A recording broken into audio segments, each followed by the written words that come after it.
ಎಲ್ಲ ಧ್ಯಾನ ಬಂಧುಗಳಿಗೆ ನಮಸ್ಕಾರ. ಎಂದಿನಂತೆ ಇವತ್ತು ಜುಲೈ 30ನೇ ತಾರೀಕು ನಮ್ಮ 41 ದಿನದ ಮಹಾವತಾರ್ ಸಂಸ್ಥೆಯಿಂದ ನಡೆಸಲ್ಪಡ್ತಾ ಇರತಕ್ಕಂತಹ ಧ್ಯಾನ ಹಾಗೂ ಸಮಗ್ರ ಸ್ವಾಸ್ಥ್ಯ ಕಾರ್ಯಕ್ರಮದ 26ನೇ ದಿನ.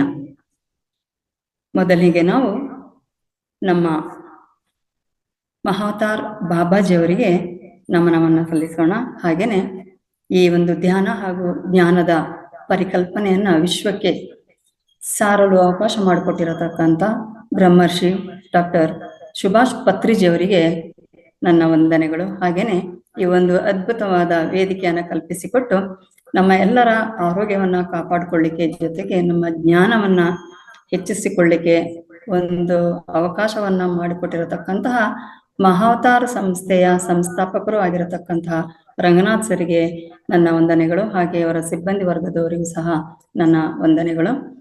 ನನಗೆ ಜನ್ಮ ನೀಡಿದ ನಮ್ಮ ತಂದೆ ತಾಯಿಗಳಿಗೂ ನನ್ನ ಪ್ರಣಾಮಗಳು. ಹಾಗೇನೆ ಈ ವೇದಿಕೆಯಲ್ಲಿರುವ ಪ್ರತಿಯೊಬ್ಬ ಮಾಸ್ಟರ್ಸ್ಗೂ ನನ್ನ ಹೃತ್ಪೂರ್ವಕ ಸ್ವಾಗತವನ್ನ ಬಯಸುತ್ತೇನೆ. ಎಂದಿನಂತೆ ನಾವು ಈ ದಿನ 40 ನಿಮಿಷಗಳ ಧ್ಯಾನವನ್ನ ಮಾಡೋಣ.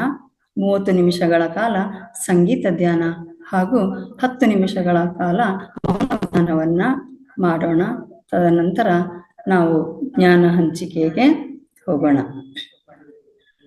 ಈಗಾಗಲೇ ಧ್ಯಾನದ ಇರುವವರು ನಿಯಮದಂತೆ ಧ್ಯಾನಕ್ಕೆ ಸಿದ್ಧರಾಗಿ ಕೂತ್ಕೊಳ್ಳಿ. ಧ್ಯಾನವನ್ನ ಪ್ರಾರಂಭ ಮಾಡುವ ಮೊದಲು 3 ಬಾರಿ ದೀರ್ಘ ಶ್ವಾಸವನ್ನ ತಗೊಳ್ಳಿ. ಶ್ವಾಸವನ್ನ ತಗೊಳ್ಳುವಾಗ ನೀವು ಈ ಪ್ರಪಂಚದಲ್ಲಿರುವ ಪ್ರತಿಯೊಂದು ಒಳ್ಳೆಯದು ನನ್ನ ಈ ಶರೀರಕ್ಕೆ ಬರಲಿ ಅಂತನೂ, ಹಾಗೇನೆ ಶ್ವಾಸವನ್ನ ಬಿಡುವಾಗ ನನ್ನಲ್ಲಿರುವ ಎಲ್ಲ ನಕಾರಾತ್ಮಕ ಆಲೋಚನೆಗಳು ಹಾಗೂ ನನ್ನ ಎಲ್ಲ ಅನಾರೋಗ್ಯಗಳು ಎಲ್ಲವೂ ಸಹ ನನ್ನ ಶರೀರದಿಂದ ಹೊರಗೆ ಹೋಗ್ಲಿ ಅಂತಹ ಒಂದು ಸಂಕಲ್ಪವನ್ನ ಮಾಡ್ಕೊಳ್ಳಿ. ಒಂದು ವೇಳೆ ಹೊಸಬರಿದ್ದಂಥ ಪಕ್ಷದಲ್ಲಿ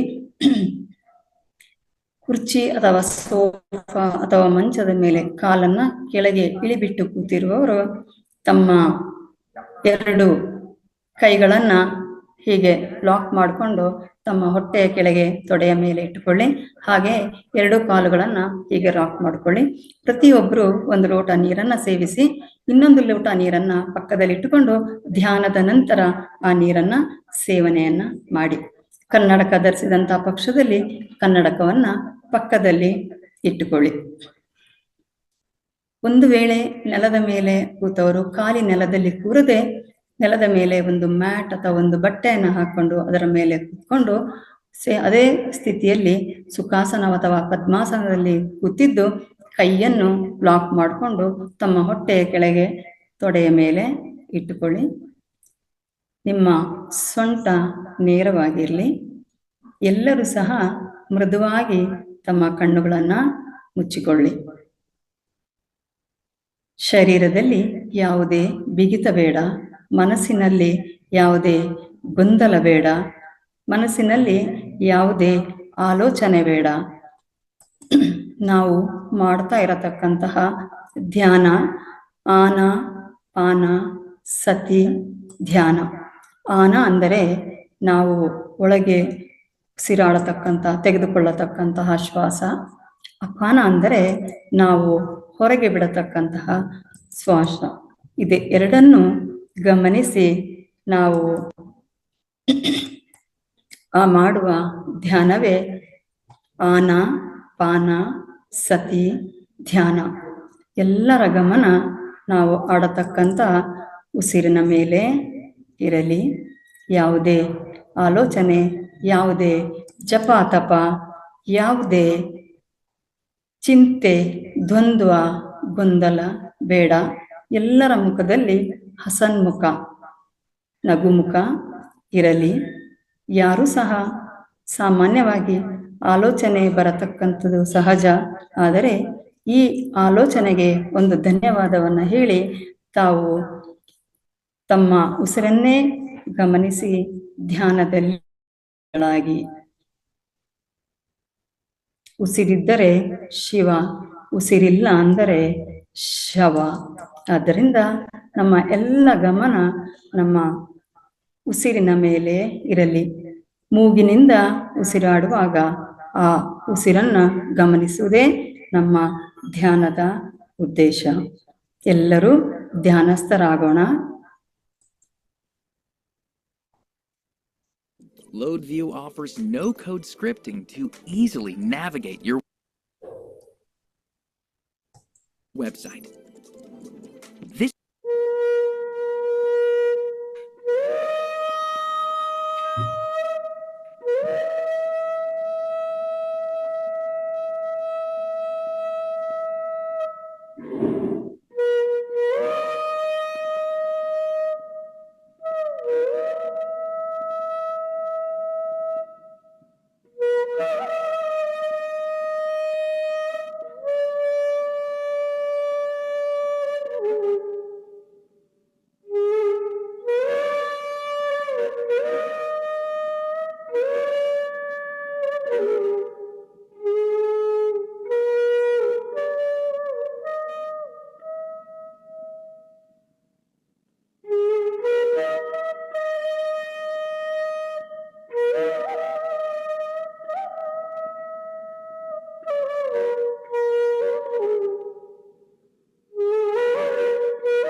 ಮಾಸ್ಟರ್ಸ್ 10 ನಿಮಿಷಗಳ ಮೌನ ಧ್ಯಾನವನ್ನು ಮಾಡೋಣ. ಯಾರು ಕಣ್ಣು ತೆರೆಯಬೇಡಿ. ಎಲ್ಲರ ಗಮನ ನಾವು ಆಡುವ ಉಸಿರಿನ ಮೇಲೆ ಇರಲಿ. ಆಲೋಚನೆಗಳು ಬಂದಲ್ಲಿ ಅದನ್ನು ಧನ್ಯವಾದಗಳೊಂದಿಗೆ ಪಕ್ಕಕ್ಕೆ ಸರಿಸಿ ಮತ್ತೆ ತಮ್ಮ ಉಸಿರಿನ ಮೇಲೆ ಗಮನವನ್ನು ಇಡಿ. ಶಾಂತ ಮನಸ್ಸಿನಿಂದ ಮನಸ್ಸನ್ನು ತಟಸ್ಥಗೊಳಿಸಿ ಶೂನ್ಯ ಧ್ಯಾನವನ್ನು ಮಾಡೋಣ. ಎಲ್ಲರ ಗಮನ ಕೇವಲ ತಾವಾಡುವ ಉಸಿರಿನ ಮೇಲೆ ಇರಲಿ. ಮುಂದಿನ ಸೂಚನೆವರೆಗೆ ಯಾರು ಕಣ್ಣು ತೆರೆಯಬೇಡಿ.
ಮಾಸ್ಟರ್ಸ್, ಇನ್ನು ಕೇವಲ 5 ಸೆಕೆಂಡುಗಳ ಶೂನ್ಯ ಧ್ಯಾನ. ಎಲ್ಲರೂ ಸಹ ಧ್ಯಾನದಿಂದ ದೇಹ ಎಚ್ಚರಿಕೆಗೆ ಬನ್ನಿ. ಯಾರು ಕಣ್ಣು ತೆರೆಯಬೇಡಿ.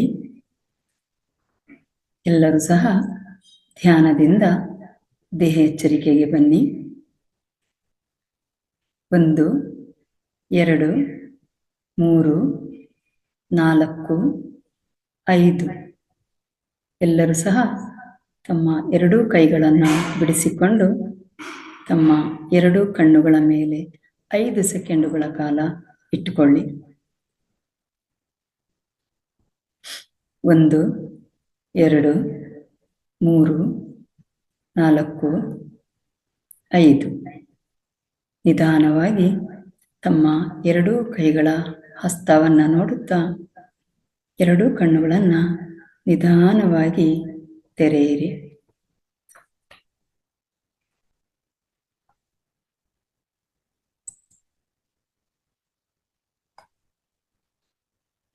ಎಲ್ಲರೂ ಸಹ ವಿಡಿಯೋವನ್ನು ಆನ್ ಮಾಡಿಕೊಳ್ಳಿ.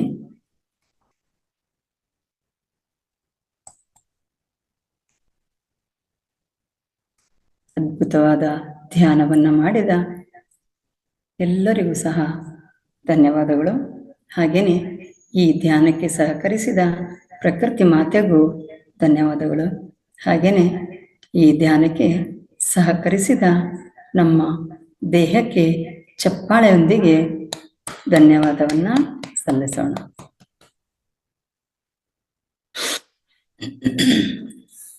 ಮುಂದಿನ ಕಾರ್ಯಕ್ರಮ ಜ್ಞಾನ ಹಂಚಿಕೆ. ಈ ಜ್ಞಾನ ಹಂಚಿಕೆ ಮೇಲೆ ಹೇಗೆ ಇದೆಯೋ ಕೆಳಗೆ ಹಾಗೆಯೇ ಇರಬೇಕು ಅಂತ ಹೇಳತಕ್ಕಂಥ ವಿಷಯದ ಬಗ್ಗೆ ನಮ್ಮ ವೇದಿಕೆಯ ಹಿರಿಯ ಮಾಸ್ಟರ್ ಆಗಿರತಕ್ಕಂಥ, ವೃತ್ತಿಯಲ್ಲಿ ಶಿಕ್ಷಕರು ಆಗಿರತಕ್ಕಂಥ, ಹೆಚ್ಚಿನ ಒಂದು ಜ್ಞಾನದಿಂದ ಇರತಕ್ಕಂತಹ ಶ್ರೀಮತಿ ವಿಜಯಲಕ್ಷ್ಮಿ ಮೇಡಮ್ ಇವರನ್ನು ನಾನು ಈ ವೇದಿಕೆಗೆ ಎಲ್ಲರ ಪರವಾಗಿ ಹಾಗೂ ವೈಯಕ್ತಿಕವಾಗಿ ಸ್ವಾಗತವನ್ನು ಕೋರ್ತೇನೆ. Over to you ma'am. Thank you ma'am, thank you so much. ಇಡೀ ಜಗತ್ತಿಗೆ ಧ್ಯಾನ ಜ್ಞಾನವನ್ನ ಪ್ರಸರಿಸಿದಂತಹ ಬ್ರಹ್ಮಶ್ರೀ ಪಿತಾಮಹ ಪತ್ರಿಜಿ ಗುರುಗಳಿಗೆ, ಸ್ವರ್ಣಮಾಲಾ ಅಮ್ಮನವರಿಗೆ, ಮಹಾವತಾರ್ ಬಾಬಾಜಿ ಅವರಿಗೆ, ನನ್ನ ತಂದೆ ತಾಯಿಗಳಿಗೆ, ಧ್ಯಾನ ಮಾರ್ಗಕ್ಕೆ ಕರೆತಂದ ಸೋದರಿ ಮಂಜುಳಾರವರಿಗೆ, ಈ ವೇದಿಕೆಯನ್ನು ಸೃಷ್ಟಿ ಮಾಡಿರ್ತಕ್ಕಂಥ ಪರಮೋಚ್ಚ ಗುರುಗಳಿಗೆ, ಎಲ್ಲ ಇಡೀ ಜಗತ್ತಿನ ಧ್ಯಾನ ಬಂಧುಗಳಿಗೆ, ಈ ವೇದಿಕೆಯಲ್ಲಿರ್ತಕ್ಕಂಥ ಎಲ್ಲ ಆತ್ಮ ದೇವರುಗಳಿಗೆ ನಮಿಸುತ್ತಾ ಈ ಜ್ಞಾನ ಹಂಚಿಕೆ ಕಾರ್ಯಕ್ರಮವನ್ನು ಪ್ರಾರಂಭ ಮಾಡೋಣ ಮಾಸ್ಟರ್ಸ್. ಈ ಜ್ಞಾನ ಹಂಚಿಕೆಗಾಗಿ ಇರ್ತಕ್ಕಂಥ ವಿಷಯ ಮೇಲೆ ಹೇಗಿದೆಯೋ ಕೆಳಗೆ ಹಾಗೆ ಇರಬೇಕು ಅಂತಕ್ಕಂಥದ್ದು ಮಾಸ್ಟರ್ಸ್. ಮೇಲೆ ಹೇಗಿದೆ, ನಾವೆಲ್ಲ ಈ ಭೂಮಿ ಅಂತಕ್ಕಂಥದ್ದು ಮೇಲಿಂದ ಇಳಿದು ಬಂದಂತ ಅಂಶಾತ್ಮಗಳಾಗಿದ್ದೀವಿ ಮಾಸ್ಟರ್ಸ್. ಈ ವಿಷಯವನ್ನ ನಾವಾಗ್ಲೇ ಕನ್ಫರ್ಮ್ ಮಾಡ್ಕೊಂತ ಬರ್ತಾ ಇದೀವಿ. ಅದ್ರ ಬಗ್ಗೆನೆ ತಿಳಿತಾನು ಹೆಚ್ಚು ವಿಷಯಗಳನ್ನು ತಿಳಿತಾನು ಬರ್ತಾ ಇದೀವಿ ಮಾಸ್ಟರ್ಸ್. ಮೇಲಿಂದ ಬಂದಂತ ಅಂಶಾತ್ಮಗಳು ನಾವೆಲ್ಲ ಒಂದು ಬೆಳಕಿನ ಕಿಡಿಯಿಂದ ಬಂದಂತ ಕಿಡಿಗಳ ಓಪಾದಿಯಲ್ಲಿ ನಾವು ಈ ಭೂಮಿಗೆ ಬಂದು ಇಳಿದಿದ್ದೀವಿ. ಆ ಮೇಲೆ ಇಂದ ಬರುವಾಗ್ಲೂ ಕೂಡ ಸಾಕಷ್ಟು ನಿಯಮಗಳಿಗೆ ಒಳಪಟ್ಟು ಈ ಭೂಮಿಗೆ ಬಂದಿದೀವಿ. ಈ ಭೂಮಿಯಲ್ಲೂ ಕೂಡ ಈ ಭೂಮಿಗೆ ಬಂದಾಗ ಭೂಮಾತೆ ಹಾಗೇನೆ ಸ್ವೀಕಾರ ಮಾಡ್ಲಿಲ್ಲ. ಅವರು ಕೂಡ ಸಾಕಷ್ಟು ನಿಯಮಗಳನ್ನ ಒಳಪಡಿಸಿ ನಮ್ಮನ್ನ ಈ ಭೂಮಿಗೆ ಬರ್ಲಿಕ್ಕೆ ಅವಕಾಶವನ್ನು ಕೊಟ್ಟಿದ್ದಾರೆ ಮಾಸ್ಟರ್ಸ್. ಈಗ ನಾವು ಈಗ ಭೂಮಿಗೆ ಮತ್ತು ಬಂದು ಹೋಗುವ ಆರೋಹಣ ಅವರೋಹಣ ಈ ಕ್ರಮಗಳ ಮಧ್ಯೆ ನಾವುಗಳು ಈ ಊರ್ಧ್ವಲೋಕದ ನಿಯಮಗಳನ್ನ ಮರೆತು ಬಿಟ್ಟಿದೀವಿ. ಈ ಊರ್ಧ್ವಲೋಕದ ನಿಯಮಗಳನ್ನ ಮರೆತು ಬಿಟ್ಟು ನಾವು ಈ ಭೂಮಿಯ ನಿಯಮಗಳಿಗೆ ಅಂಟಾಕೊಂಡ್ಬಿಟ್ಟು ಅದರಲ್ಲೂ ಮೂಲತಃ ಈ ದೇಹಕ್ಕೆ ನಾವು ಹೊಂದ್ಕೊಂಡ್ಬಿಟ್ಟು ಈ ದೇಹನೇ ನಾನು ಅನ್ನೋ ಭಾವನೆಯಲ್ಲಿ ಜೀವಿಸ್ತಾ ಇದ್ದೀವಿ. ಇನ್ನು ಕೆಲವು ಆತ್ಮಗಳು ಯಾಕೆ ಇನ್ನು ಊರ್ಧ್ವಲೋಕಕ್ಕೆ ಹೋಗೋ ಯೋಚನೆನೂ ಬರ್ತಾ ಇಲ್ಲ. ಈ ಧ್ಯಾನಕ್ಕೆ ಬಂದ ಮೇಲೆ ನಮಗೆ ತಿಳಿತಾ ಇದೆ, ನಾವು ಇಲ್ಲಿಂದ ಊರ್ಧ್ವ ಲೋಕಗಳಿಗೆ ಪಯಣ ಮಾಡ್ತಕ್ಕಂಥ ಆಲೋಚನೆನಾದ್ರೂ ಬಂದಿದೆ. ಅದಕ್ಕೆ ಅಲ್ಲಿ ಆ ಎಡೆಗೆ ನಮ್ಮ ಪಯಣ ಸಾಗ್ಬೇಕು ಅಂದ್ರೆ ನಾವು ಹೇಗೆಲ್ಲ ತಯಾರಾಗ್ಬೇಕು ಅನ್ನೋದ್ರ ಬಗ್ಗೆ ವಿಷಯವನ್ನ ಸ್ವಲ್ಪ ತಿಳ್ತಾ ಹೋಗೋಣ ಮಾಸ್ಟರ್ಸ್. ಅಲ್ಲಿದೆ ನಮ್ಮನೆ, ಆ ಮನೆ ಇದೆ ಎಂಬುದನ್ನು ಕೂಡ ಮರ್ತಿದೀವಿ ನಾವೆಲ್ಲ. ಮನೆ ಅಂತಕ್ಕಂಥದ್ದು ಅಲ್ಲಿದೆ, ನಮ್ಮ ಸ್ವಂತ ಮನೆ ಅನ್ನೋದನ್ನು ಕೂಡ ಮರ್ತಿದೀವಿ. ಅಲ್ಲಿ ಇದು ಹೇಗಿದೆ ಎಂಬುದನ್ನು ಕೂಡ ನಾವು ಮರ್ತಿದೀವಿ. ಆ ಮನೆ ಅಂತಕ್ಕಂಥದ್ದು ಎಲ್ಲಿದೆ, ಎಲ್ಲಿಂದ ಬಂದ್ವಿ, ನಮ್ಮ ಮನೆ ಎಲ್ಲಿದೆ ಅನ್ನೋದನ್ನೇ ಮರ್ತು ಬಿಟ್ಟಿದೀವಿ. ಆದ್ದರಿಂದ ಭೂಮಿಯನ್ನು ತ್ಯಜಿಸಿ ನಮಗೆ ನೆನಪಿಲ್ಲದ ಸ್ಥಳಕ್ಕೆ ಹೋಗುವುದು ನಮ್ಮನ್ನು ಹೆದರುವಂತೆ ಮಾಡುತ್ತದೆ. ಸಾವಿನ ಭಯ ಅನೇಕ ಜನರಲ್ಲಿ ತಣ್ಣನೆಯ ಉಸಿರಾಟದಂತೆ ಭಾಸವನ್ನು ಉಂಟು ಮಾಡುತ್ತದೆ. ಅನ್ಸುತ್ತೆ ನಮ್ಮ ಬಂಧು ಬಳಗದಲ್ಲಿ ಅವರ ಯಾರಾದ್ರೂ ಮರಣ ಹೊಂದಿದರೆ ನಮಗೆಲ್ಲ ವ್ಯಾಕುಲತೆ ಉಂಟಾಗುತ್ತದೆ, ಕೋಪ ಬರುತ್ತದೆ. ಈ ಭಗವಂತ ಇಷ್ಟು ಕ್ರೂರಿನ ಅಂತ ಬೈತೀವಿ ನಾವು ಆ ಭಗವಂತನನ್ನೇ. ಮತ್ತೆ ಅದಲ್ಲದೆ ಎಲ್ಲ ರೀತಿಯ ಹತಾಶೆಯಿಂದ ಈ ಜೀವನ ಬೇಕಾ ಅಂತ ಹೇಳಿ ಹತಾಶೆಯನ್ನು ಕೂಡ ಹೊಂದುತ್ತೀವಿ ನಮ್ಮ ಬಂಧುಗಳಲ್ಲಿ ಬಾಂಧವರಲ್ಲಿ ಸಾವನ್ನ ಅನುಭವಿಸಿದಾಗ. ಈ ರೀತಿಯ ಭಾವನೆಗಳನ್ನ ತಳೆದಾಗ ಸಾವು ಅನ್ನೋದೇ ನಮ್ಗೆ ಒಂದು ದೊಡ್ಡ ಸಮಸ್ಯೆ ಅಂತ ನಮ್ಮ ಭಾವನೆ ಇದೆ. ಅದರಿಂದಾಗಿ ಅದು ಆದರೆ ಸತ್ಯ ಅದು ಅಲ್ಲ. ಈ ಎಲ್ಲ ನೋವು ಮತ್ತು ನಷ್ಟದೊಂದಿಗೆ ಇಲ್ಲಿ ವಾಸಿಸುವುದು ಸಮಸ್ಯೆ ಆಗಿದೆ. ಸಾವು ಸಮಸ್ಯೆ ಅಲ್ಲ, ಈ ಭೂಮಿ ಮೇಲೆ ನೋವು ನಷ್ಟಗಳೊಂದಿಗೆ ಜೀವಿಸ್ತಿದ್ವಿಲ್ಲ ಅದೇ ಸಮಸ್ಯೆ ಆಗಿರ್ತಕ್ಕಂಥದ್ದು. ಆದ್ರೆ ನಾವು ಮರೆತಿರುವ ಪ್ರೀತಿ ಮತ್ತು ಬೆಳಕಿಗೆ ಒಂದು ಪೋರ್ಟಲ್ ಆಗಿದೆ ಈ ಸಾವು ಅಂತಕ್ಕಂಥದ್ದು. ನಾವು ಮರ್ತಿರೋ ಮನೆಯನ್ನ ಮರ್ತಿದೀವಲ್ಲ, ಅಲ್ಲಿರ್ತಕ್ಕಂಥ ಪ್ರೀತಿ ಮತ್ತು ಬೆಳಕಿಗೆ ಹೋಗ್ತಕ್ಕಂಥ ಒಂದು ಪೋರ್ಟಲ್. ಅದನ್ನ ನಾವು ಜಯಿಸ್ಬೇಕಾಗಿದೆ. ನಾವು ನಮ್ಮ ಸಾವನ್ನ ಭಾಗಶಃ ನೋಡ್ತೇವೆ, ಯಾವುದೋ ಒಂದು ಆಂಗಲ್ ನಿಂದ ಮಾತ್ರ ನೋಡ್ತಾ ಇದ್ದೇವೆ ನಾವು ಸಾವನ್ನ.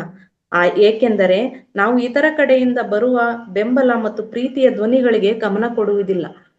ನಾವು ಜನ್ಮ ತಳೆದಾಗ್ಲೇ ನಮಗೆ ಗೈಡ್ ಮಾಡ್ಲಿಕ್ಕೆ ಗೈಡೆಡ್ ಮಾಸ್ಟರ್ಸ್ ನಮ್ಮೊಂದಿಗೆ ಬಂದಿರ್ತಾರಂತ ತಿಳಿದಿದೀವಿ ಮಾಸ್ಟರ್ಸ್. ಅವರು ಕೊಡ್ತಕ್ಕಂಥ ಸೂಚನೆಗಳಿಗೆ ನಾವು ಗಮನ ಕೊಡೋದ್ರಿಲ್ಲ. ಪ್ರತಿದಿನ ನಾವು ಆ ಧ್ವನಿಗಳಿಂದ ಪ್ರೋತ್ಸಾಹಿಸಲ್ಪಡುತ್ತೇವೆ. ನಮ್ಮನ್ನ ಪ್ರೋತ್ಸಾಹ ಮಾಡ್ಬೇಕು, ಚೈತನ್ಯದ ಚಿಲುಮೆಗಳಂತೆ ನಮ್ಮನ್ನ ಸದಾ ಇಡಬೇಕು ಅಂತಾನೆ ಅವರು ಸದಾ ಕಾತುರತೆಯಿಂದ ಕಾಯ್ತಾ ಇರ್ತಾರೆ. ಆದ್ರೆ ನಾವು ಆ ಎಡೆಗೆ ಗಮನ ಕೊಡೋದಿಲ್ಲ ಮತ್ತು ಮಾರ್ಗದರ್ಶನವನ್ನು ಕೂಡ ಪಡಿತಿರಲ್ಲ. ಹಾಗಾಗಿ ಭೂಮಿಯ ಮೇಲೆ ಬದುಕಲು, ನೋವನ್ನು ತಪ್ಪಿಸಲು ಹತಾಶ ಪ್ರಯತ್ನದಿಂದ ಕಿವುಡರಾಗಿದ್ದೇವೆ. ನಾವು ಅವರ ಧ್ವನಿಗೆ ಕಿವಿಗೊಡದೆ ಕಿವುಡರಾಗಿದ್ದೇವೆ. ಇನ್ನು ಮರಣವು ನಮ್ಮ ಆತ್ಮದ ಗುಂಪಿಗೆ ಮರಳಿ ನಮ್ಮ ಜನ್ಮಗಳ ಜ್ಞಾನಕ್ಕೆ ಹಿಂದಿರುಗಿಸುವ ಒಂದು ದೊಡ್ಡ ಹೆಬ್ಬಾಗಿಲು ಮಾರ್ಗವಾಗಿದೆ.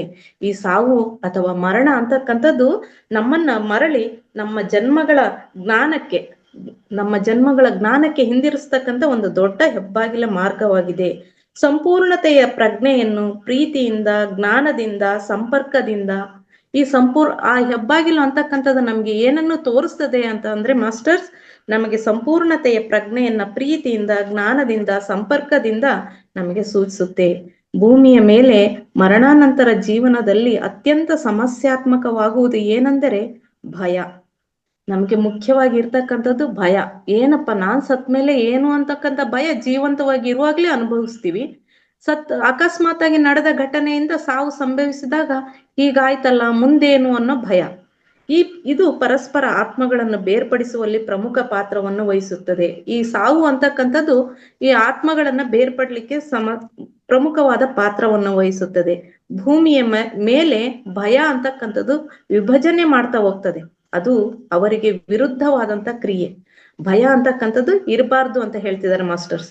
ಅಪಾಯಕಾರಿ ಭಯವು ನಮ್ಮನ್ನ ಎಲ್ಲರಿಂದ ಪ್ರತ್ಯೇಕಿಸುತ್ತದೆ. ಈ ಅಪಾಯಕಾರಿ ಸಾವು ಅಂತಕ್ಕಂಥ ಭಯ ಅಂತಕ್ಕಂಥದ್ದು ಎಲ್ಲರಿಂದ ನಮ್ಮನ್ನ ವಿಭಜಿಸ್ತಾ ಹೋಗ್ತದೆ, ನಮ್ಮನ್ನ ಏಕಾಂಗಿಯಾಗಿ ಮಾಡುತ್ತದೆ. ಪ್ರೀತಿ ಯಾವಾಗಲೂ ಎಲ್ಲರನ್ನು ಸೇರಿಸುತ್ತದೆ. ಪ್ರೀತಿ ಅಂತಕ್ಕಂಥದ್ದೇ ಯಾವಾಗ್ಲೂ ಎಲ್ಲರನ್ನು ಸೇರಿಸ್ತಕ್ಕಂಥ ಗುಣ ಅದರದ್ದು. ಭಯವು ಪ್ರೀತಿಗೆ ವಿರುದ್ಧವಾಗಿರುತ್ತದೆ, ಪ್ರತ್ಯೇಕಿಸುತ್ತದೆ, ಏಕತ್ವವನ್ನು ನಿರಾಕರಿಸುತ್ತದೆ. ಈ ಭಯ, ಸಾವಿನ ಭಯ ಅಂತಕ್ಕಂಥದ್ದು ನಮ್ಮಲ್ಲಿ ಹೆಚ್ಚಾದಾಗ ನಮ್ಮನ್ನು ಪ್ರತ್ಯೇಕವಾಗಿಡುತ್ತೆ ಮತ್ತು ಏಕತ್ವದಿಂದ ನಿರಾಕರಣೆ ಮಾಡುತ್ತದೆ. ಸಾವಿನ ಭಯ ಮರಣಾನಂತರದ ತಂಗುದಾಣವನ್ನು ಖಾಲಿ ಹಾಗೂ ಕತ್ತಲೆ ಹಾಗೆ ಕಾಣಿಸುವಂತೆ ಮಾಡುತ್ತದೆ. ನಾವು ಸಾವನ್ನು ಹೊಂದಿದ ನಂತರ ಮರಣಾನಂತರದ ತಂಗುದಾಣ, ನಾವು ಮರಣ ಹೊಂದಿದ ತಕ್ಷಣ ಒಂದೇ ಸರಿ ಊರ್ಧ್ವ ಲೋಕಗಳಿಗೆ ಹೋಗಕ್ಕಾಗಲ್ಲ ಮಾಸ್ಟರ್ಸ್. ಅಲ್ಲಿ ಒಂದು ಗೇಟ್ ವೇ ಅಂತ ನಿರ್ಮಾಣ ಇರುತ್ತೆ, ಅದನ್ನ ತಂಗುದಾಣ ಅಂತ ಕರೀತಾರೆ ಮಾಸ್ಟರ್ಸ್. ಖಾಲಿ ಹಾಗೂ ಕತ್ತಲೆ ಹಾಗೆ ಕಾಣಿಸುವಂತೆ ಮಾಡುತ್ತದೆ. ಈ ಭಯ ಅಂತಕ್ಕಂಥದ್ದು ನಮ್ಮನ್ನ ಆ ರೀತಿಯಾಗಿ ತಂಗುದಾಣದಲ್ಲಿ ತಂಗುವಂತೆ ಮಾಡುತ್ತದೆ ಮಾಸ್ಟರ್ಸ್. ಆ ತಂಗುದಾಣದಲ್ಲಿ ಏನ್ ಕಲಿಬೇಕಾಗ್ತದೆ, ನಮ್ಮಲ್ಲಿ ನಾವು ಸಾಯುವುದಕ್ಕಿಂತ 40 ನಿಮಿಷಗಳ ಮುಂಚೆ ನಮ್ಮ ಸಾವಿಗೆ ಪೂರ್ವ ತಯಾರಿ ಅಂತಕ್ಕಂಥದ್ದು ಹೇಗಿರಬೇಕು, 40 ನಿಮಿಷ ಮುಂಚೆ ನಾವು ಯಾವ ರೀತಿಯಲ್ಲಿ ಮರಣವನ್ನು ಸ್ವೀಕಾರ ಮಾಡ್ತೀವಿ ಅನ್ನೋದ್ರ ಮೇಲೆ ನಮ್ಮ ಮುಂದಿನ ಲೋಕಗಳು ಕೂಡ ನಿರ್ಧಾರ ಆಗ್ತದೆ ಮಾಸ್ಟರ್ಸ್. ಹಾಗಾಗಿ ನಾವು ಆ ತಂಗುದಾಣವನ್ನ, ಈ ಮರಣ ನಂತರ ಇಳಿಯುವ ಗೇಟ್ವೇ ಅಂದ್ರೆ ನಕ್ಷೆಯ ಮೇಲೆ ನಿಗದಿತ ಸ್ಥಳದಲ್ಲಿ ಕಾಲೇಜ್ಗೆ ಹೋದಾಗ ಮಕ್ಕಳುಗಳು ಹೊಸದಾಗಿ ಹೆಂಗೆ ವೆಲ್ಕಮ್ ಪಾರ್ಟಿ ಮಾಡ್ತಾರಲ್ಲ ಮಾಸ್ಟರ್ಸ್, ಆ ರೀತಿ ಆ ತಂಗುದಾಣವನ್ನ ವಿವರಣೆ ಮಾಡ್ತಾರೆ ಮಾಸ್ಟರ್ಸ್. ಹೀಗೆ ಪೂರ್ವಭಾವಿ ದೃಷ್ಟಿಕೋನ ತಯಾರಿಕೆಗಾಗಿ ಕಾರ್ಯಕ್ರಮ ಹೇಗಿರುತ್ತದೋ ಹಾಗೆ ದೇಹರಹಿತವಾಗಿರಲು ಅಭ್ಯಾಸ ಮಾಡಿಕೊಳ್ಳಲು, ಅಂದ್ರೆ ದೇಹವನ್ನು ಬಿಟ್ಟು ತೊರೆದು ಹೋದಾಗ ಆತ್ಮ ಈ ದೇಹ ಇಲ್ದಲೆ ಜೀವಿಸ್ಬೇಕಲ್ಲ ಮಾಸ್ಟರ್ಸ್, ಅದನ್ನ ಅಭ್ಯಾಸ ಮಾಡಿಕೊಳ್ಳಿಕ್ಕೆ ಇರುವ ಒಂದು ಶಕ್ತಿ ಪ್ರದೇಶವೇ ಈ ಗೇಟ್ವೇ ಅಂತಕ್ಕಂಥದ್ದು. ಇಲ್ಲಿ ಆತ್ಮಗಳಿಗೆ ಶಾಂತಿಗೊಳಿಸಿ ಸೂಚನೆಗಳನ್ನ ನೀಡಲಾಗುತ್ತದೆ. ಆ ಆತ್ಮಕ್ಕೆ ಶಾಂತಿಯನ್ನ ನೀಡಿಬಿಟ್ಟು ಸೂಚನೆಗಳನ್ನ ಕೊಡಲಾಗ್ತದೆ, ದೇಹರಹಿತವಾಗಿ ಹೇಗೆ ಜೀವನವನ್ನ ಸಾಗಿಸ್ಬೇಕು ಅಂತಕ್ಕಂಥದ್ದು. ನಿಮಗೆ ಕೆಲವು ದೇಹದ ಭಾಗಗಳು ಇರುವ ಅನುಭವ ಇರುತ್ತದೆ, ಒಂದೇ ಸರಿ ಮರೆಯಕ್ಕಾಗಲ್ಲ ಮಾಸ್ಟರ್ಸ್. ಈ ದೇಹವನ್ನು, ಆತ್ಮ ಅಂತಕ್ಕಂಥದ್ದು ಕೆಲವು ಭಾಗಗಳಾದ್ರೂ ನನಗಿದಾವೆ ಅನ್ನೋ ಭಾವನೆಯಲ್ಲೇ ಇರ್ತದೆ, ಆದರೆ ಅದು ಶಕ್ತಿಯುತವಾಗಿರುತ್ತದೆ. ಇಲ್ಲಿ ಯಾವ ನರಮಂಡಲ ಸಂವೇದನಶೀಲ ಭಾಗಗಳೂ ಕೂಡ ಇರೋದಿಲ್ಲ, ಆದ್ರೂ ಕೂಡ ಇದಾವೆ ಅನ್ನೋ ಭ್ರಮೆಯಲ್ಲೇ ಇರ್ತದೆ ಆತ್ಮ. ಹೀಗೆ ಆತ್ಮಲೋಕದಲ್ಲಿ ನಾವು ಏನೇ ಯೋಚಿಸಿದರೂ ಅನುಭವಿಸಿದರೂ ಕೂಡ ತಕ್ಷಣಕ್ಕೆ ನಮ್ಮ ಮುಂದಕ್ಕೆ ಬರ್ತದೆ. ಅಂದ್ರೆ ನಾವು ಆತ್ಮ ಸ್ವರೂಪಿಗಳಾಗಿದ್ದಾಗ ಎಷ್ಟು ಅದ್ಭುತವಾಗಿ ಇದ್ವಿ, ಇಲ್ಲಿ ಈಗ ನಾವು ಭೂಮಿ ಮೇಲೆ ಆಗಿರಕ್ಕೆ ಆಗ್ತಾ ಇಲ್ಲ. ಹಾಗಿರ್ಬೇಕು ಅಂದ್ರೆ ನಾವು ಯಾವ ರೀತಿ ನಮ್ಮ ತಯಾರಿಯನ್ನ ಮಾಡ್ಕೋಬೇಕು ಅನ್ನೋದೇ ಮಾಸ್ಟರ್ಸ್ ಇವತ್ತಿನ ಟಾಪಿಕ್ ಕೂಡ. ಹೀಗೆ ಆತ್ಮಗಳು ಪರಿವರ್ತನೆಯ ತಂಗುದಾಣದಲ್ಲಿ ಹಲವು ಕಾಲ ಸಿಕ್ಕಿಕೊಳ್ಳುತ್ತವೆ. ಅವರು ಇನ್ನು ಭೂಮಿಯ ಮೇಲೆ ಇದ್ದಾರೆ ಎಂದು ತಿಳಿದು ಭ್ರಮೆಯಿಂದ ಮನೆ, ಕೆಲಸ ಮಾಡುವ ಜಾಗ, ಗೆಳೆಯರು, ಹೀಗೆ ಕನಸಿನ ಲೋಕವನ್ನೇ ಸೃಷ್ಟಿಸಿಕೊಂಡು ತೀವ್ರವಾದ ಭಾವನೆಗಳ ಉನ್ನತ ಸ್ಥಿತಿಯಲ್ಲಿರುತ್ತಾರೆ. ಈ ದೇಹವನ್ನು ಹೊರತಾಗಿ ಹೋದಾಗ ಅದೇ ಭಾವನೆಯಲ್ಲೇ ಇರ್ತಾರೆ. ಆ ರೀತಿಯಾದ ಭಾವನೆಗಳಲ್ಲೇ ಉನ್ನತ ಸ್ಥಿತಿಯಲ್ಲೂ ಕೂಡ ಇರ್ತಾರೆ. ಯಾವ ಆತ್ಮಗಳಿಗೆ ಅವರು ಸತ್ತಿದ್ದಾರೆ ಎಂದು ಗೊತ್ತಿರುವುದಿಲ್ಲೋ, ಯಾರಿಗೆ ಮರಣಾನಂತರದ ಜೀವನದ ಮೇಲೆ ನಂಬಿಕೆ ಇರುವುದಿಲ್ಲವೋ, ಇದನ್ನೇ ಮಾಸ್ಟರ್ಸ್ ನಾವು ಇಲ್ಲಿ ಕಲಿಬೇಕಾಗಿರೋದು ಕೂಡ. ಯಾವ ಆತ್ಮಗೆ ಅಂದ್ರೆ ಪ್ರತಿಯೊಬ್ರು ಕೂಡ ಈ ಭೂಮಿಯನ್ನು ತೊರಿಬೇಕು, ಅದು ದೇಹವನ್ನು ತೊರೆದು ಮಾತ್ರ ಹೋಗ್ತಕ್ಕಂಥದ್ದು. ಈ ಆತ್ಮಕ್ಕೆ ಸಾವಿಲ್ಲ, ಆತ್ಮ ಶಾಶ್ವತವಾದದ್ದು. ಮರಣಾನಂತರದ ಜೀವನ ಕೂಡ ಇದೆ, ಮರಣಾನಂತರವೂ ಕೂಡ ಜೀವನ ಇದೆ ಅಂತಕ್ಕಂಥದ್ದು ತಿಳಿದಿರ್ಬೇಕು. ಹಾಗೂ ಮಾರ್ಗದರ್ಶಿಗಳು ಒಂದು ಪ್ರೇರೇಪಿಸುವ ಚಿತ್ರಣ ಮತ್ತು ಆಲೋಚನೆಗಳನ್ನು ನೀಡುವವರೆಗೂ ಪರಿವರ್ತನೆಯ ತಂಗುದಾಣದಲ್ಲಿ ಉಳಿದುಕೊಂಡಿರುತ್ತಾರೆ. ಇದು ಒಂದು ರೀತಿಯಲ್ಲಿ ಗಾಢ ನಿದ್ರೆಯಲ್ಲಿ ಇರುವವರನ್ನು ತಳ್ಳಾಡಿ ಅಲುಗಾಡಿಸಿ ಪಿಸು ಮಾತಿನಲ್ಲಿ ಮತ್ತು ಕಿರುಚಾಡಿ ಎಚ್ಚರ ಮಾಡುವ ಹಾಗೆ. ಈ ಸ್ಥಿತಿ ಹೇಗಿರ್ತದೆ ಅಂತ ಹೇಳಿದ್ರೆ, ಗಾಢ ನಿದ್ರೆಯಲ್ಲಿ ಇರ್ತಕ್ಕಂಥವರನ್ನ ತಕ್ಷಣನೇ ಎಬ್ಬರಿಸಿದ್ರೆ ಯಾವ ರೀತಿ ಉಂಟಾಗ್ತದಲ್ಲ ಮಾಸ್ಟರ್ಸ್, ಆ ಸ್ಥಿತಿ ಆ ರೀತಿಯ ಸಂದರ್ಭ ಇಲ್ಲಿ ಸೃಷ್ಟಿ ಆಗ್ತದೆ ಅಂತ ಹೇಳ್ತಿದ್ದಾರೆ ಮಾಸ್ಟರ್ಸ್. ಬಲವಂತವಾಗಿ ಹಸ್ತಕ್ಷೇಪ ಮಾಡಿ ಗೊಂದಲದಲ್ಲಿರುವ ಆತ್ಮಗಳಿಗೆ ಆತ್ಮಲೋಕದ ಬಗ್ಗೆ ಜಾಗೃತಿ ಮೂಡಿಸುತ್ತಾರೆ. ಇದೇ ದೇಹವನ್ನು ಬಿಟ್ಟು ಬಂದಿದ್ದೀನಿ ಅನ್ನೋ ಭ್ರಮೆಯಲ್ಲಿ ಇರ್ತಕ್ಕಂಥ ಆತ್ಮಕ್ಕೆ ಹಲೋ ಅಂತ ಹೇಳಿ ಹೆಂಗೆ ಮುಟ್ಟಿ ಎಚ್ಚರಿಸ್ತೀವಲ್ಲ ಮಾಸ್ಟರ್ಸ್, ಹಾಗೆ ಅಲ್ಲಿರ್ತಕ್ಕಂಥ ಆತ್ಮಲೋಕದಲ್ಲಿರ್ತಕ್ಕಂಥವರಿಗೆ ಆತ್ಮಲೋಕದವರು ಜಾಗೃತಿಯನ್ನು ಮೂಡಿಸ್ತಾರೆ. ಈಗ ನಿನ್ನಲ್ಲಿ ದೇಹ ಇಲ್ಲ, ಆತ್ಮಸ್ಥಿತಿಯಲ್ಲಿ ಇರು, ಆತ್ಮದಲ್ಲೇ ಇದ್ದೀಯಾ, ನಿನ್ನಲ್ಲಿ ಯಾವುದೇ ದೇಹದ ಭಾಗಗಳು ಇಲ್ಲ ಅಂತ ಹೇಳ್ಬಿಟ್ಟು ಎಚ್ಚರಿಕೆ ಮೂಡಿಸ್ತಾರೆ ಮಾಸ್ಟರ್ಸ್. ಯಾವ ಆತ್ಮಗಳು ಗೊಂದಲದಲ್ಲಿ ಇರುತ್ತಾರೋ ಹಾಗೂ ಯಾರು ಭ್ರಮೆಗಳಿಗೆ ಒಳಗಾಗಿ ಶಾಂತಿಯುತ ತಂಗುದಾಣವನ್ನು ಗುರುತಿಸಲಾಗುವುದಿಲ್ಲವೋ, ಯಾರು ಭ್ರಮೆಯಲ್ಲೇ ಇರ್ತಾರೆ, ನಾನು ಇನ್ನೂ ಭೂಲೋಕದಲ್ಲೇ ಇದ್ದೀನಿ ಅನ್ನೋ ಭ್ರಮೆಯಲ್ಲೇ ಇರ್ತಾರೋ ಅವರನ್ನ ಚಿಕಿತ್ಸೆಯ ಜಾಗದಕ್ಕೆ ಕರೆದೊಯ್ಯಲಾಗುತ್ತದೆ.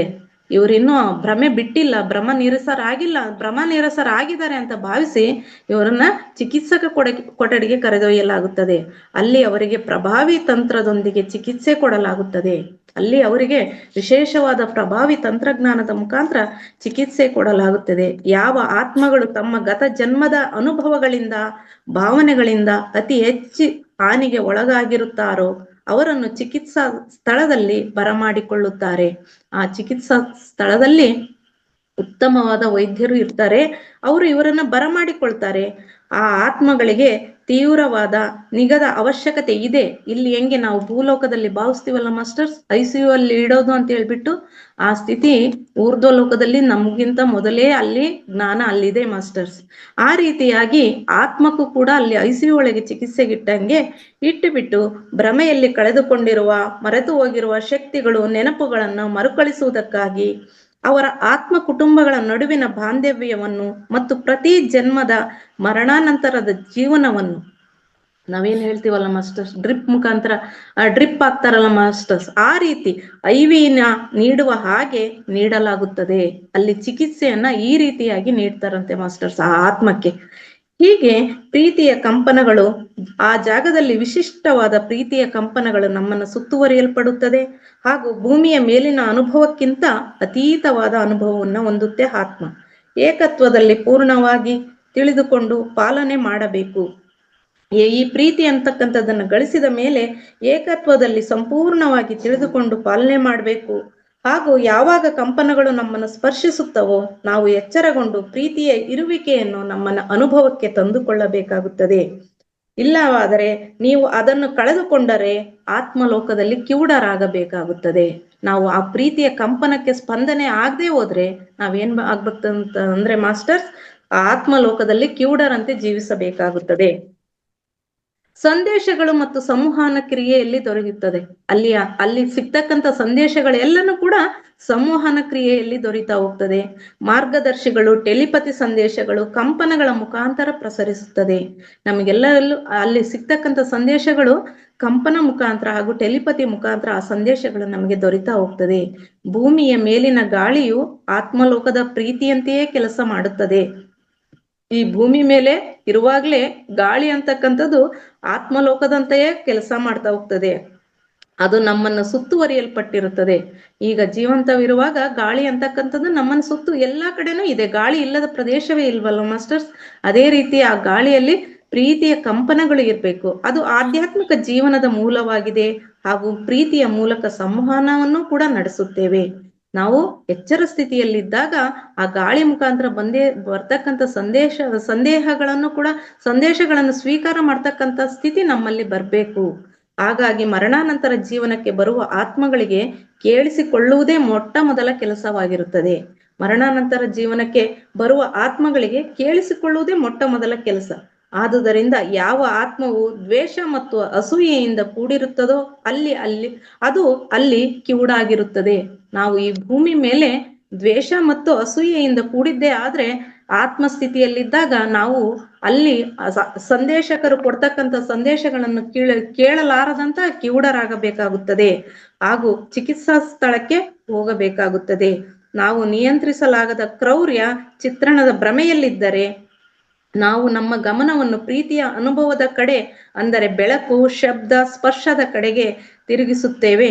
ಅಂದರೆ ಮಾಸ್ಟರ್ಸ್, ಭೂಮಿಯ ಮೇಲೆ ನಾಯಿ ಇದ್ದಕ್ಕಿದ್ದಂತೆ ಏನೋ ಒಂದು ರೀತಿ ಆಲ್ಸೋ ರೀತಿ ಕಿವಿಯನ್ನು ನಿಮರಿಸಿ ಮುಖವನ್ನು ತಿರುಗಿಸಿ ಗಮನಿಸುತ್ತಲ್ಲ ಮಾಸ್ಟರ್ಸ್, ಆ ರೀತಿಯಾಗಿ ನಿಶ್ಚಲಗೊಂಡು ಸುತ್ತಲಿನ ಶಬ್ದಗಳನ್ನು ಆಲಿಸಲು ಪ್ರಯತ್ನಿಸುತ್ತದೋ ಹಾಗೆ ನಮ್ಮ ಮನಸ್ಸನ್ನು ಖಾಲಿ ಮಾಡಿಕೊಂಡು, ನಾವು ಈ ಭೂಮಿ ಮೇಲೆ ಈ ಧ್ಯಾನ ಮಾಡೋದು ಮೂಲ ಉದ್ದೇಶನೇ ಅದೇ ಮಾಸ್ಟರ್ಸ್. ಮನಸ್ಸನ್ನು ಖಾಲಿ ಮಾಡಿಕೊಂಡು ನಾವು ಸುತ್ತಲಿನ ಶಬ್ದಗಳನ್ನು ಆಲಿಸಲು ಪ್ರಯತ್ನಿಸುತ್ತದೋ ಹಾಗೆ ನಮ್ಮ ಮನಸ್ಸನ್ನು ಖಾಲಿ ಮಾಡಿಕೊಂಡು ಆಲೋಚನಾ ರಹಿತ ಸ್ಥಿತಿಯಲ್ಲಿ ಪ್ರೀತಿಯ ಸಂದೇಶವನ್ನು ಆಲಿಸಲು ಪ್ರಯತ್ನಿಸಬೇಕು. ನಮ್ಮ ಮನಸ್ಸನ್ನು ಖಾಲಿ ಮಾಡಿಕೊಂಡಾಗ ಮಾಸ್ಟರ್ಸ್ ನೀಡ್ತಕ್ಕಂಥ ಸಂದೇಶಗಳು ನಮಗೆ ಕೇಳಿಸಿದಂತಾಗುತ್ತದೆ, ಕಿವಿಯಲ್ಲಿ ಉಸಿರಿದಂತಾಗುತ್ತದೆ, ಪಿಸುಗುಟ್ಟಿದಂತಾಗುತ್ತದೆ. ಹಾಗೂ ನಾವು ನಮ್ಮ ಮನೆಯಲ್ಲೇ ಇದ್ದೇವೆ ಎಂಬ ಭಾವನೆಯಲ್ಲಿರಬೇಕು. ಇದಕ್ಕಾಗಿ ತಯಾರಾಗಲು ನಾವು ಪ್ರೀತಿಯನ್ನು ಆಲಿಸಲು ಪ್ರಾರಂಭಿಸಿದಾಗ ಮಾರ್ಗದರ್ಶಿಗಳು ನಮ್ಮೊಂದಿಗೆ ಮಾತನಾಡುತ್ತಾರೆ. ನಾವು ನಮ್ಮ ಮನಸ್ಸನ್ನು ಖಾಲಿ ಮಾಡ್ಕೊಂಡಾಗ ಮಾತ್ರ ಸಂದೇಶವಾಹಕರು ನಾವು ಕೊಡ್ತಕ್ಕಂಥ ಮೆಸೇಜ್ ಅನ್ನ ಆಲಿಸ್ಲಿಕ್ಕೆ ನಮ್ಗೆ ಸಾಧ್ಯವಾಗ್ತದೆ ಅಂತ ಹೇಳ್ತಿದ್ದಾರೆ ಮಾಸ್ಟರ್ಸ್.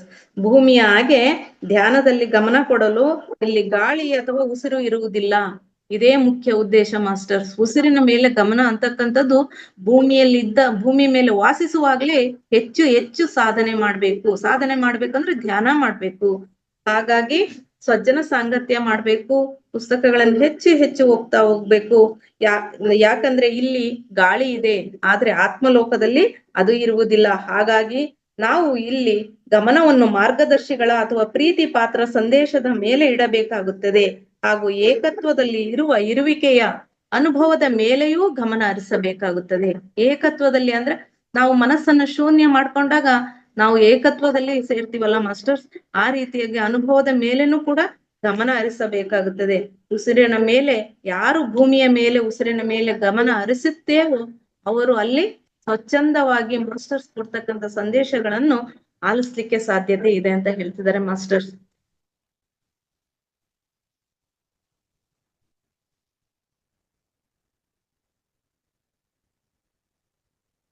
ಆತ್ಮಲೋಕಕ್ಕೆ ಕೆಲವು ಈಗ ಆತ್ಮ ಸ್ವರೂಪಗಳು ನಾವು ಇದ್ದಾಗ ಊರ್ಧ್ವ ಲೋಕಗಳಿದ್ದೇವೆ ಅನ್ನೋ ಭಾವನೆ ಇದ್ದಾಗ ನಾವು ಹೋಗ್ತಿದೀವಿ ಮಾಸ್ಟರ್ಸ್. ಹೋಗೋಕೆ ಸಿದ್ಧತೆಯನ್ನ ನಾವು ಈಗ ಪೂರ್ವ ತಯಾರಿಯಲ್ಲಿ ಇದ್ದೇವೆ ಮಾಸ್ಟರ್ಸ್. ಆದ್ರೆ ಇನ್ನು ಕೆಲವು ಆತ್ಮಗಳಿಗೆ ಅಜ್ಞಾನದಲ್ಲಿದ್ದಾಗ ನಾವು ಈ ಧ್ಯಾನಕ್ಕೆ ಬರೋದಕ್ಕಿಂತ ಮುಂಚೆ ಸ್ವರ್ಗ ನರಕ ಅಂತ ಎರಡೇ ಕಲ್ಪನೆಯಲ್ಲಿ ಇದ್ವಿ. ಆದ್ರೆ ಈಗಷ್ಟೇ ತಿಳಿತಿದೆ ಮಾಸ್ಟರ್, ಸಹಸ್ರಾರು ಲೋಕಗಳಿವೆ.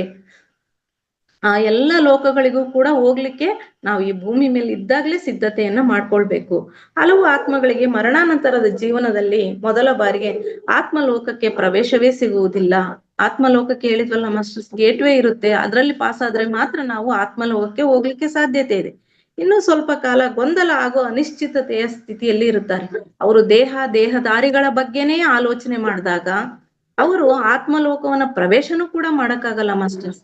ಉದಾಹರಣೆಗೆ ಈ ದೇಹದ ಬಗ್ಗೆನೇ ಹೆಚ್ಚು ಅವರ ಬಂಧು ಬಾಂಧವರ ಬಗ್ಗೆನೇ, ದೇಹದಾರಿಗಳ ಬಗ್ಗೆ, ಸಂಬಂಧಿಗಳ ಬಗ್ಗೆನೇ ಹೆಚ್ಚು ಒಲುಮೆ ಇರ್ತಕ್ಕಂಥದ್ದು ಇದ್ದಕ್ಕಿದ್ದ ಹಾಗೆ ಮರಣ ಹೊಂದಿದಾಗ ಏನಾಗ್ತದೆ ಅಂದ್ರೆ ಮಾಸ್ಟರ್ಸ್, ವೈದ್ಯರು ಹೇಳ್ತಾರೆ ಇದು ಈಗ ಶವ ಅಥವಾ ಹೆಣ ತಗೊಂಡೋಗಿ ಅಂತ ಹೇಳಿದಾಗ ವೈದ್ಯಾಧಿಕಾರಿಗಳು ಅದರ ದೇಹವನ್ನು ಅಲುಗಾಡಿಸಿ ಕಟ್ಟುವುದನ್ನು ಸಂಕಟದಿಂದ ನೋಡುತ್ತಿರುತ್ತದೆ ಆ ಆತ್ಮ. ಆತ್ಮವು ಕುಟುಂಬ ಜೀವನಕ್ಕೆ ಇದ್ದ ಒಂದು ಗುರುತನ್ನು ಕಳೆದುಕೊಂಡ ಭಾವನೆ ಎಲ್ಲವನ್ನು ಗಮನಿಸುತ್ತಿದ್ದು ದೇಹದಿಂದ ಹೊರಬಂದ ಯಾತನೆಯಲ್ಲಿ ದೇಹದಿಂದ ದೂರ ಹೋಗಲು ಕಷ್ಟಕರವಾಗುತ್ತದೆ.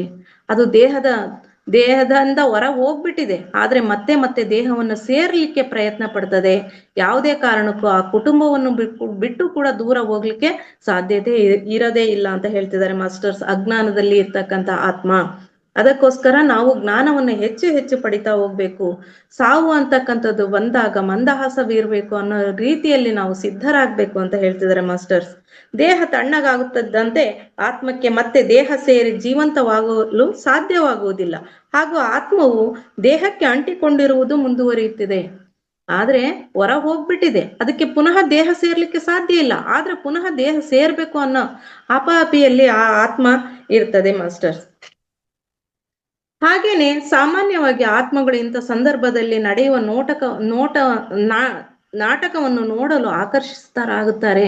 ನಾನು ಈ ದೇಹವನ್ನು ಸೇರಕ್ಕಾಗ್ತಿಲ್ಲ, ಯಾರ್ಯಾರೋ ಅಳ್ತಾ ಇದ್ದಾರೆ, ಯಾರ್ಯಾರೋ ಏನೇನೋ ಮಾತಾಡ್ಕಂತ ನಿಂತಿದ್ದಾರೆ, ಗುಂಪಾಗಿದ್ದಾರೆ, ಏನ್ ಮಾಡ್ತಾರೆ ನೋಡೋಣ ತಾಳು, ಇದು ಒಂಥರ ವಿಚಿತ್ರವಾದ ನಾಟಕದ ತರ ಕಾಣಿಸ್ತಾ ಇದೆ ಅಂತ ಹೇಳ್ಬಿಟ್ಟು ಆತ್ಮ ನೋಡಲು ಆಕರ್ಷಿತವಾಗುತ್ತೆ. ಪ್ರೀತಿ ಪಾತ್ರರಿಗೆ ಮತ್ತು ಅಲ್ಲಿ ನೆರೆದಿರುವ ಇತರ ಜನರುಗಳಿಗೆ ಏನಾಗುತ್ತದೆ ಎಂಬ ಕುತೂಹಲದಿಂದ ಗಮನಿಸುತ್ತಿರುತ್ತದೆ. ನಾನು ಇಲ್ಲೇ ಇದ್ದೀನಿ, ಆದ್ರೂ ಕೂಡ ಯಾರು ನನ್ನನ್ನು ಗಮನಿಸ್ತಾ ಇಲ್ಲ, ಏನಾಗ್ತಿದೆ ನೋಡೋಣ ಅಂತ ಹೇಳಿ ಗಮನಿಸುತ್ತೆ. ವಿಚಿತ್ರವೆಂದರೆ ಒಬ್ಬ ಸ್ವಂತ ಸಾವಿನ ಸ್ಥಳ ಮತ್ತು ಸಂದರ್ಭಗಳೊಂದಿಗೆ ಈ ಗೀಳು ಕೆಲವು ಆತ್ಮಗಳಿಗೆ ಸಾಂತ್ವನ ನೀಡುತ್ತದೆ. ಅಂದ್ರೆ ಇದು ನೋಡಕ್ಕೆ ಒಂದು ರೀತಿ ಮಜಾ ಇದೆ, ನೋಡೋಣ ತಾಳು ಅಂತ ಹೇಳ್ಬಿಟ್ಟು ಕೆಲವು ಆತ್ಮಗಳು ಅದರಿಂದನೇ ಖುಷಿ ಪಡ್ತಾ ಹೋಗ್ತದವೆ. ಅವರು ಈಗಷ್ಟೇ ಮುಗಿದ ನಾಟಕದಲ್ಲಿನ ನಟರೊಂದಿಗೆ ಸಂಪರ್ಕದ ಭಾವವನ್ನು ಕೂಡ ಉಳಿಸಿಕೊಳ್ಳುತ್ತಾರೆ. ಅಂದ್ರೆ ಈ ಭೂಮಿ ಮೇಲೆ ವಾಸವಾಗಿರ್ಬೇಕಾದ್ರೆ ನಮ್ಮೊತ್ತಿಗೆ ಇರ್ತಕ್ಕಂಥ ಬಂಧು ಬಾಂಧವರ ಜೊತೆಗೆ ಇರ್ತಕ್ಕಂಥ ಭಾವನೆಯನ್ನ ಉಳಿಸ್ಕೊಂಡ್ಬಿಟ್ಟು ಒಬ್ಬರ ಸ್ವಂತ ಸಾವಿನ ದೃಶ್ಯದಲ್ಲಿ ಸ್ವಲ್ಪ ಸಮಯದವರೆಗೆ ಕಾಲಾಹರಣ ಮಾಡುವ ಶಕ್ತಿ ಮತ್ತು ಭಾವನೆಗಳ ಸಾಮೀಪ್ಯದಿಂದ ಬದ್ಧರಾಗಿರುತ್ತಾರೆ. ಅವರು ಸಾವು ಆದ್ರೂ ಕೂಡ ಅಲ್ಲೇ ಉಳ್ಕೊಂಡು ಆತ್ಮರೂಪವಾಗಿ ಯಾರಿಗೂ ಕಣ್ಣಿಗೆ ಕಾಣ್ತಿರಲ್ಲ ನಮ್ಮ ಭೂಮಿ ಮೇಲೆ ಇರ್ತಕ್ಕಂಥವ್ರಿಗೆ, ಆದ್ರೆ ಆ ಆತ್ಮ ಅಂತಕ್ಕಂಥದ್ದು ಖುಷಿ ಪಡ್ತದೆ. ಯಾರ್ಯಾರು ಏನೇನು ಯಾವ ರೀತಿ ನಾಟಕ ಆಡ್ತಿದ್ದಾರೆ ಅಂತ ಅಲ್ಲಿಗೆ ಹೋದಾಗ ಆತ್ಮ ರೂಪದಲ್ಲಿ ಇದ್ದಾಗ ಅನ್ಸುತ್ತೆ ಈ ಭೂಮಿ ಮೇಲೆ ನಡೀತಕ್ಕಂಥದ್ದು ನಾಟಕ ಅಂತಕ್ಕಂಥದ್ದು ಮಾಸ್ಟರ್ಸ್. ಈ ಜೀವನದ ಭಾವನೆಗಳಿಂದ ಸೆರೆ ಹಿಡಿಯಲ್ಪಟ್ಟಿರುತ್ತದೆ. ಆತ್ಮಲೋಕದ ಸೆಳೆತ ಅವರ ಅನುಭವಕ್ಕೆ ಬರುವುದೇ ಇಲ್ಲ. ಅಜ್ಞಾನ ರೂಪ ಆತ್ಮ ಆದಾಗ ಸಂದೇಶಕರು ಕೊಡ್ತಕ್ಕಂಥ ಸಂದೇಶವನ್ನು ಸ್ವೀಕರಿಸದೆ ಕಿವುಡ ರೂಪದಲ್ಲಿ ವಾಸಿಸಿ ಅವರ ಎಳೆತ ಅವ್ರು ಕರೆದೊಯ್ಯಲಿಕ್ಕೆ ಬರ್ತಾರೆ, ಪ್ರೀತಿಯಿಂದ ಮಗುವಿನಂತೆ ಕರೆದೊಯ್ಯಲಿಕ್ಕೆ ಬರ್ತಾರೆ ಅವರನ್ನ. ಆದ್ರೆ ಆ ಎಳೆತದ ಅನುಭವಕ್ಕೆ ಬರುವುದಿಲ್ಲ. ಅವರು ಕೆಲ ಸಮಯ ದೇಹವನ್ನು ಕಳೆದುಕೊಂಡ ಪ್ರೇಕ್ಷಕನಾಗುತ್ತಾನೆ. ಇವರನ್ನೇ ಮಾನವರು ಭೂಮಿ ಮೇಲೆ ಭೂತ ಅಂತ ಭಾವಿಸ್ತಾರೆ. ಇಂಥ ಆತ್ಮಗಳನ್ನೇ ಭೂಮಿ ಮೇಲೆ ಭೂತ ಅಂತ ಹೇಳ್ಬಿಟ್ಟು ಭಾವಿಸ್ತೀವಿ ಮಾಸ್ಟರ್ಸ್. ಈ ರೀತಿಯಾಗಿ ದುಃಖಿತ ಆತ್ಮಗಳಿಗೆ ಚಿಕಿತ್ಸಾ ಸ್ಥಳವೇ ಮೊದಲ ತಂಗುದಾಣ. ಇಂಥ ಆತ್ಮಗಳಿಗೆ ತುಂಬದಕ್ಕೆ ಎಷ್ಟು ದಿನ ಇರು ಅಂತ ಹೇಳ್ಬಿಟ್ಟು ಕೂಡ ಸಂದೇಶಕರು ಬಿಟ್ಟು ಹೋಗ್ತಾರೆ ಮಾಸ್ಟರ್ಸ್.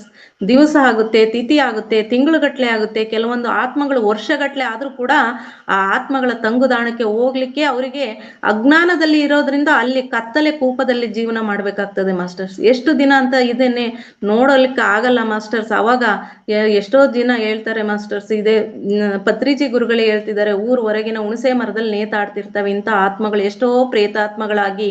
ಅವುಗಳಿಗೆ ಮುಕ್ತಿ ಸಿಗ್ಬೇಕು ಅಂದ್ರೆ ಧ್ಯಾನದಲ್ಲಿ ಕೂಡ ಧ್ಯಾನದಲ್ಲಿ ಇರುವವರಿಗೆ ಮಾತ್ರ ಸಾಧ್ಯ, ಧ್ಯಾನಿಗಳಿಗೆ ಮಾತ್ರ ಸಾಧ್ಯ ಅಂತ ಆತ್ಮಗಳಿಗೆ ಮುಕ್ತಿ ಸಿಗ್ಲಿಕ್ಕೆ ಅಂತ ಹೇಳ್ತಾರೆ ಮಾಸ್ಟರ್ಸ್. ದುಃಖಿತ ಆತ್ಮಗಳಿಗೆ ಚಿಕಿತ್ಸಾ ಸ್ಥಳವೇ ಮೊದಲ ತಂಗುದಾಣ. ಇದು ಟೆಲಿಪತಿಕ್ ಮತ್ತು ಅತೀಂದ್ರಿಯ ಶಬ್ದದಿಂದ ಕೂಡಿರುತ್ತದೆ. ಅವರಿಗೆ ಮೊದಲ ತಂಗುದಾಣ ಅಂತಕ್ಕಂಥದ್ದು ಆ ಚಿಕಿತ್ಸಾ ಸ್ಥಳನೇ ಆಗಿರ್ತದೆ. ಆದ್ರೆ ಇದು ಟೆಲಿಪತಿಕ್ ಮತ್ತು ಅತೀಂದ್ರಿಯ ಶಬ್ದದಿಂದ ಕೂಡಿರುತ್ತದೆ. ಹಾಗೂ ಕೆಲವು ರೀತಿಯ ತೆರೆದ ಗಾಳಿ ಆಸ್ಪತ್ರೆಯ ನೋಟವನ್ನು ಹೊಂದಿದೆ. ಅಂದ್ರೆ ಇದು ತೆರೆದ ಗಾಳಿಯ ಆಸ್ಪತ್ರೆ ಇರ್ತದಲ್ಲ, ಆ ರೀತಿಯ ನೋಟವನ್ನು ಹೊಂದಿರುತ್ತದೆ. ಜೊತೆಗೆ ಆತ್ಮಗಳು ಚಲನೆ ಇಲ್ಲದೆ ಗಾಢ ನಿದ್ರೆಯಲ್ಲಿರುತ್ತವೆ. ಇವು ಅಜ್ಞಾನದಲ್ಲಿರೋದ್ರಿಂದ ಚಲನೆ ಇರಲ್ಲ, ನಿದ್ರಾಸ್ಥಿತಿಯಲ್ಲಿ ಇದ್ದಂತೆ ಇರುತ್ತವೆ. ಆತ್ಮಗಳು ರಚಿಸಿಕೊಂಡ ಕಥೆಯನ್ನು ಸಂಪೂರ್ಣವಾಗಿ ಬಿಟ್ಟು ಬಿಡಲು ಚಿಕಿತ್ಸೆ ನೀಡುವ ಮಾರ್ಗದರ್ಶಕರು ಮಾರ್ಗದರ್ಶನ ನೀಡುತ್ತಿರುತ್ತಾರೆ. ಅವ್ರು ಏನ್ ಭಾವನೆ ಭೂಮಿಯ ಮೇಲೆ ಜೀವನ ಚರಿತ್ರೆಯನ್ನೇ ಅದನ್ನೇ ಹೇಳ್ತಾ ಅದನ್ನೇ ನೆನಪು ಮಾಡ್ಕೊಂತ ಇರ್ತಾರಲ್ಲ ಮಾಸ್ಟರ್ಸ್, ಅದನ್ನ ಬಿಡ್ಲಿಕ್ಕೋಸ್ಕರ ಆ ಕಥೆಯನ್ನ ಸಂಪೂರ್ಣವಾಗಿ ಬಿಟ್ಟು ಬಿಡ್ಲಿಕ್ಕೋಸ್ಕರ ಚಿಕಿತ್ಸಕರು ಮಾರ್ಗದರ್ಶನ ನೀಡ್ತಾರೆ. ಕೆಲವೊಂದು ಆತ್ಮಗಳ ಕಥೆಗಳು ಮನಸ್ಸಿನಲ್ಲಿ ಕನಸಿನಲ್ಲಿ ಅನುಭವಕ್ಕೆ ಬಂದಿರುತ್ತವೆ. ಇನ್ನು ಕೆಲವು ಆತ್ಮಗಳಿಗೆ ಕಥೆಗಳು ಮನಸ್ಸಿನಲ್ಲಿ ಮತ್ತು ಕನಸಿನಲ್ಲಿ ಅನುಭವಕ್ಕೆ ಬಂದಂತೆ ಆಗುತ್ತೆ. ಕೆಲವು ಆತ್ಮಗಳು ಗಂಭೀರ ಸಮಸ್ಯೆಗಳಲ್ಲಿ ಬಳಲುತ್ತಿರುತ್ತಾರೆ. ಅದಕ್ಕೆ ದೇಹಕ್ಕೆ ಜಾಸ್ತಿ ಅಂಟಿಕೊಂಡಾಗ ಈ ರೀತಿಯ ಸಮಸ್ಯೆಗೆ ಒಳಗಾಗಬೇಕಾಗುತ್ತದೆ. ಆದ್ದರಿಂದ ಹೊರಗೆ ಬರಲು ಅವರು ತೀವ್ರ ಕಲಿಕೆಯಿಂದ ಆಯಾಮಗಳಿಗೆ ಹೋಗಬೇಕಾಗುತ್ತದೆ. ಅತಿ ಹೆಚ್ಚಿನ ಜ್ಞಾನ ಕೊಡ್ಲಿಕ್ಕೆ ಅಲ್ಲಿ ಬೇರೆ ಬೇರೆ ರೀತಿಯ ಆಯಾಮಗಳಿಗೆ ಹೋಗ್ಬೇಕಾಗ್ತದೆ ಮಾಸ್ಟರ್ಸ್.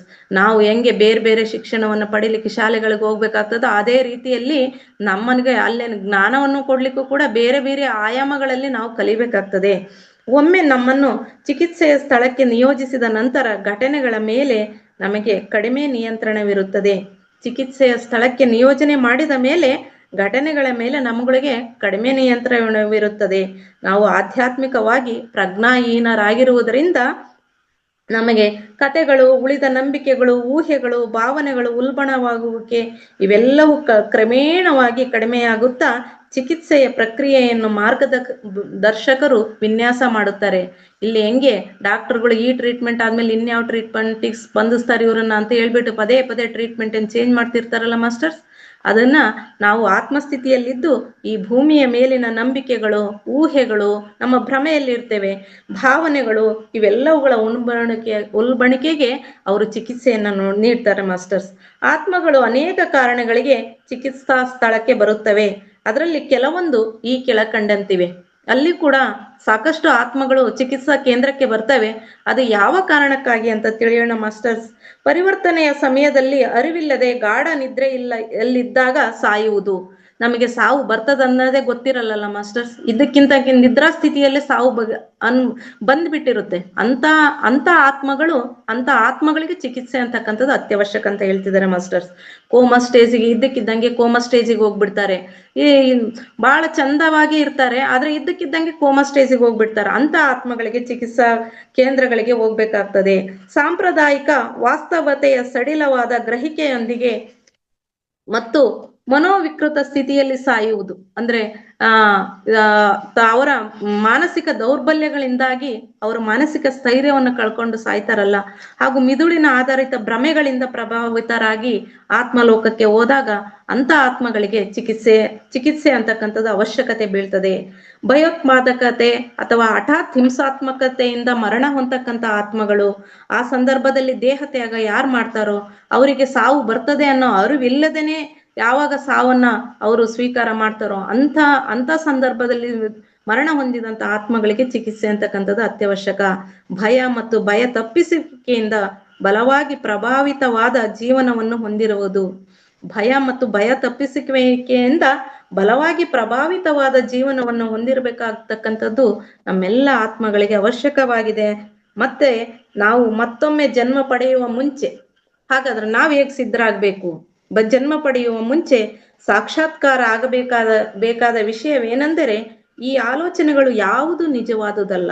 ಆಲೋಚನೆ ಅಂತಕ್ಕಂಥದ್ದೇ ಯಾವುದು ನಿಜವಾದುದಲ್ಲ, ಅದು ಅಸ್ತಿತ್ವದಲ್ಲಿಲ್ಲ ಎಂಬುದನ್ನು ಅರಿತು ನಾವು ಆಲೋಚನೆಗಳಿಗಾಗುವ ಮೊದಲು ಧ್ಯಾನವನ್ನು ಮಾಡಿ ಆಲೋಚನೆಗಳನ್ನ ಕಡಿಮೆ ಮಾಡಿಕೊಳ್ಳಬೇಕು.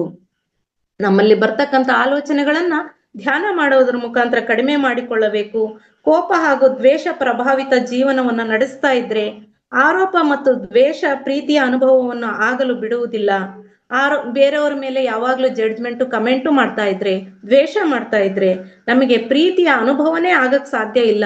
ಆ ಪ್ರೀತಿಯನ್ನೇ ಒತ್ತೊಯ್ಯಬೇಕು, ನಮ್ಮ ಹೃದಯವಂತಿಕೆ ಬೇಕು. ಅಲ್ಲಿ ಮೇಲಿನ ಲೋಕಗಳಲ್ಲಿ ಉಪಯೋಗ ಆಗ್ತಕ್ಕಂಥದ್ದು ಹೃದಯವಂತಿಕೆ, ಧೈರ್ಯ ಅಂತಕ್ಕಂಥದ್ದು. ಹಾಗೂ ಆತ್ಮಗಳು ಕೋಪದಿಂದ ನೋವಿಗೆ ಪ್ರತಿಕ್ರಿಯಿಸುವುದನ್ನು ಕಲಿತಿದ್ದರೆ ಆ ಆತ್ಮಲೋಕಕ್ಕೆ ಪ್ರವೇಶಿಸಲು ಇನ್ನೂ ತಯಾರಾಗಿಲ್ಲ ಅಂತ ಹೇಳಿಬಿಟ್ಟು ಅರ್ಥ ಆಗ್ತದೆ. ಹಿಂಸೆ ಇನ್ನೂ ಹೆಚ್ಚು ಸಮಸ್ಯಾತ್ಮಕವಾಗಿದೆ. ಹಿಂಸಾಚಾರದ ಘರ್ಷಣೆಯ ಪರಿಣಾಮಗಳು ಅಪರಾಧಿಗಳ ಮೇಲೆ ಹೆಚ್ಚು ಜಡ ಮತ್ತು ವಿಕೃತ ಶಕ್ತಿಯ ಚೀಲಗಳನ್ನು ಸೃಷ್ಟಿ ಮಾಡುತ್ತದೆ. ಈ ಅಪರಾಧಿ ಭಾವ ಅಂತಕ್ಕಂಥದ್ದು ಕೂಡ ಅಲ್ಲಿ ನಮ್ಮ ಊರ್ಧ್ವ ಲೋಕಗಳಲ್ಲಿ ಉತ್ತಮ ಜೀವನ ನಡೆಸಲಿಕ್ಕೆ ಅಡ್ಡಿಪಡಿಸ್ತದೆ. ಆತ್ಮದ ಒಂದು ಭಾಗ ಅಕ್ಷರ ಸಹ ಸತ್ತು ಹೋಗುತ್ತದೆ. ಈ ರೀತಿ ವಿಕೃತ ಮನೋಭಾವವನ್ನು ಹೊಂದಿರ್ದಿರೆ ನಮ್ಮ ಆತ್ಮದ ಒಂದು ಭಾಗವನ್ನ ಅದು ನಾಶ ಮಾಡುತ್ತೆ ಅಂತ ಹೇಳ್ತಿದ್ದಾರೆ ಮಾಸ್ಟರ್ಸ್. ದುರಾಸೆಯಿಂದ ಪ್ರಭಾವಿತವಾದ ಜೀವನವನ್ನು ಹೊಂದಿರುವುದು ಏಕೆಂದರೆ ಲೋಭವು ಭ್ರಮೆಯ ಉತ್ಪನ್ನವಾಗಿದೆ. ದುರಾಸೆಯ ಪ್ರಭಾವದಿಂದ ಜೀವನ ಇಲ್ಲಿ ಭೂಮಿ ಮೇಲೆ ನಡೆಸ್ತಾ ಇದ್ರೆ ಅಲ್ಲಿ ಆತ್ಮಲೋಕದಲ್ಲಿ ನಮ್ಮ ಜೀವನ ತುಂಬಾ ಸಂಕಷ್ಟಕ್ಕೆ ಒಳಗಾಗುತ್ತೆ ಅಂತ ಹೇಳ್ತಿದ್ದಾರೆ ಮಾಸ್ಟರ್ಸ್. ನಮ್ಮ ಜೀವನವು ಪ್ರೀತಿಸುವುದು, ಹಂಚಿಕೊಳ್ಳುವುದಕ್ಕಿಂತ ಕೊಡುವುದು, ತೆಗೆದುಕೊಳ್ಳುವುದಾಗಿರುತ್ತದೆ. ಆತ್ಮಗಳು ಸೀಮಿತ ಸಂಪನ್ಮೂಲಗಳಿಗಾಗಿ ಹೋರಾಡುತ್ತಾ ಕೋಪ ದುರಾಸೆಯಿಂದ ಪ್ರತ್ಯೇಕವಾಗಿ ಏಕಾಂಗಿಯಾಗಿ ಬಿಡೋದಕ್ಕಿಂತ ಹೆಚ್ಚಾಗಿ ಸಾಮೂಹಿಕವಾಗಿ ಭಗವಂತನಲ್ಲಿ ಕೇಳಬೇಕಾದ್ರೂ ಕೂಡ ಭಗವಂತ ನನಗೆ ಒಳ್ಳೇದ್ ಮಾಡು ಅನ್ನೋದಕ್ಕಿಂತ ಇಡೀ ಜಗತ್ತಲ್ಲಿ ನಾನು ಒಬ್ಬ, ಜಗತ್ತಿಗೆ ಒಳಿತು ಮಾಡು, ಅದಕ್ಕೋಸ್ಕರ ವಸುದೈವಕ ಕುಟುಂಬಕಂ ಅಂತಕ್ಕಂಥದ್ದು ಇವೆಲ್ಲ ಭಾವನೆಗಳು ಅದೇ ಉದ್ದೇಶದಿಂದ ಮಾಸ್ಟರ್ಸ್. ಜೀವನವು ಸಂತೋಷವನ್ನು ಸಾಧಿಸುವುದಾಗಿದೆ. ಭ್ರಮೆಯಲ್ಲಿ ನಾವು ದುಃಖ ತಪ್ತ ವೈಫಲ್ಯವನ್ನು ಹೊಂದುತ್ತಾ ಇದ್ದೀವಿ. ಆದರೆ ಜೀವನ ಖುಷಿಯಾಗಿ ಇರುವುದರಲ್ಲಿ ಯಾವುದೇ ಮಟ್ಟದ ನೋವು ದುಃಖದಲ್ಲಿದ್ದರೂ ಕೂಡ ನಾವು ಪ್ರೀತಿಸುವುದನ್ನು ಕಲಿಬೇಕು. ನಮ್ಗೆ ಯಾವ ಮಟ್ಟದ ಯಾವ ಹಂತದ ನೋವು ಇರ್ಲಿ, ದುಃಖ ಇರ್ಲಿ, ಅದರಲ್ಲೂ ಕೂಡ ನಾವು ಪ್ರೀತಿಸೋದನ್ನು ಕಲಿಬೇಕು. ಈ ಒಂದು ಪಾಠ ಅಂತಕ್ಕಂಥದ್ದು ನಾವು ಮೇಲೆ ಹೇಗಿರ್ಬೇಕು, ಇಲ್ಲಿ ಹೇಗಿರ್ಬೇಕು ಅನ್ನೋದ್ರ ಮೇಲೆ ನಮ್ಮ ಮೇಲಿನ ಲೋಕ ಡಿಪೆಂಡ್ ಆಗೋದ್ರಿಂದ ನಾವು ಇಲ್ಲಿ ಹೇಗಿರ್ಬೇಕು ಅನ್ನೋದನ್ನು ತಿಳಿಬೇಕಾಗಿದೆ ಮಾಸ್ಟರ್ಸ್. ಹತಾಶೆಗೊಂಡ ಆತ್ಮವು, ಅದರಲ್ಲೂ ನಿರ್ದಿಷ್ಟವಾಗಿ ಆತ್ಮಹತ್ಯೆ ಮಾಡಿಕೊಂಡವರು ಪ್ರೀತಿಯ ಕಂಪನಗಳಿಗೆ ಸ್ಪಂದಿಸುವುದಿಲ್ಲ. ಇನ್ನು ಜೀವನವನ್ನು ಅಂತ್ಯ ಮಾಡ್ಕೊಳ್ಳಿಕ್ಕೆ ಆತ್ಮಹತ್ಯೆಗೆ ಹೋದ್ರೆ ಅವರ ಆತ್ಮಗಳು ಯಾವುದೇ ಪ್ರೀತಿಯ ಕಂಪನಗಳಿಗೆ ಸ್ಪಂದನೆ ಮಾಡುವುದಿಲ್ಲ. ಆದರೆ ಆತ್ಮಗಳ ಹತಾಶೆಗಾಗಿ ನಾವು ಅವುಗಳನ್ನ ಹಿಂಗ್ ಮಾಡ್ಕೊಂಡಿದ್ ಸರಿನಾ ತಪ್ಪ ಬೇಕಾಗಿಲ್ಲ, ಅವುಗಳನ್ನು ತೆಗಳೋದು ಬೇಕಾಗಿಲ್ಲ, ಜಡ್ಜ್ಮೆಂಟು ಬೇಕಾಗಿಲ್ಲ. ತೆಗಳುವುದಾಗಲಿ ತೀರ್ಪು ಕೊಡುವುದಾಗಲಿ ಮಾಡಲಾಗುವುದಿಲ್ಲ.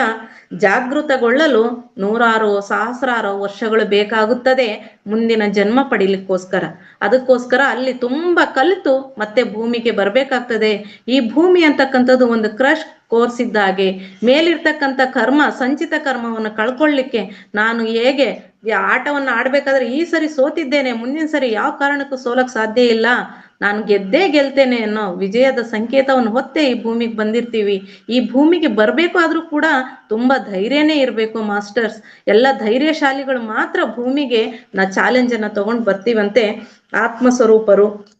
ಈ ರೀತಿಯಾಗಿ ನಾವು ಈ ಭೂಮಿ ಮೇಲೆ ಜೀವಿಸ್ಬೇಕಾದ್ರೆ ಅನ್ಯ ಧೋರಣೆ ಬೇಡ, ನಮ್ಗೆ ನಮ್ಮ ಆತ್ಮಧೋರಣೆ ಮಾಡಿಕೊಳ್ಳೋಣ. ನಾವು ಬೇರೆ ಯಾವಾಗ್ಲೂ ಕೂಡ ಇನ್ನೊಬ್ಬರ ಜೀವನದ ಬಗ್ಗೆ ತಿಳ್ಕೊಂಡಷ್ಟು ನಮ್ಮ ಬಗ್ಗೆ ತಿಳಿದಿರಲ್ಲ ಮಾಸ್ಟರ್ಸ್. ಯಾರಾದ್ರೂ ಅವ್ರ ಬಗ್ಗೆ ಹೇಳ್ರಿ ಅಂದ್ರೆ, ಯಾರಾದ್ರೂ ಪಕ್ಕದವ್ರ ಬಗ್ಗೆ ಹೇಳ್ರಿ ಅಂದ್ರೆ ಒಂದು 10 ನಿಮಿಷನಾದ ಗಟ್ಲೆ ಆದ್ರೂ ನಿಮ್ ಬಗ್ಗೆ ನೀವ್ ಹೇಳ್ರಿ ಅಂದ್ರೆ 1-2 ವಾಕ್ಯಗಳನ್ನ ಹೇಳಿ ತಡವರಿಸ್ತಾ ಇರ್ತೀವಿ.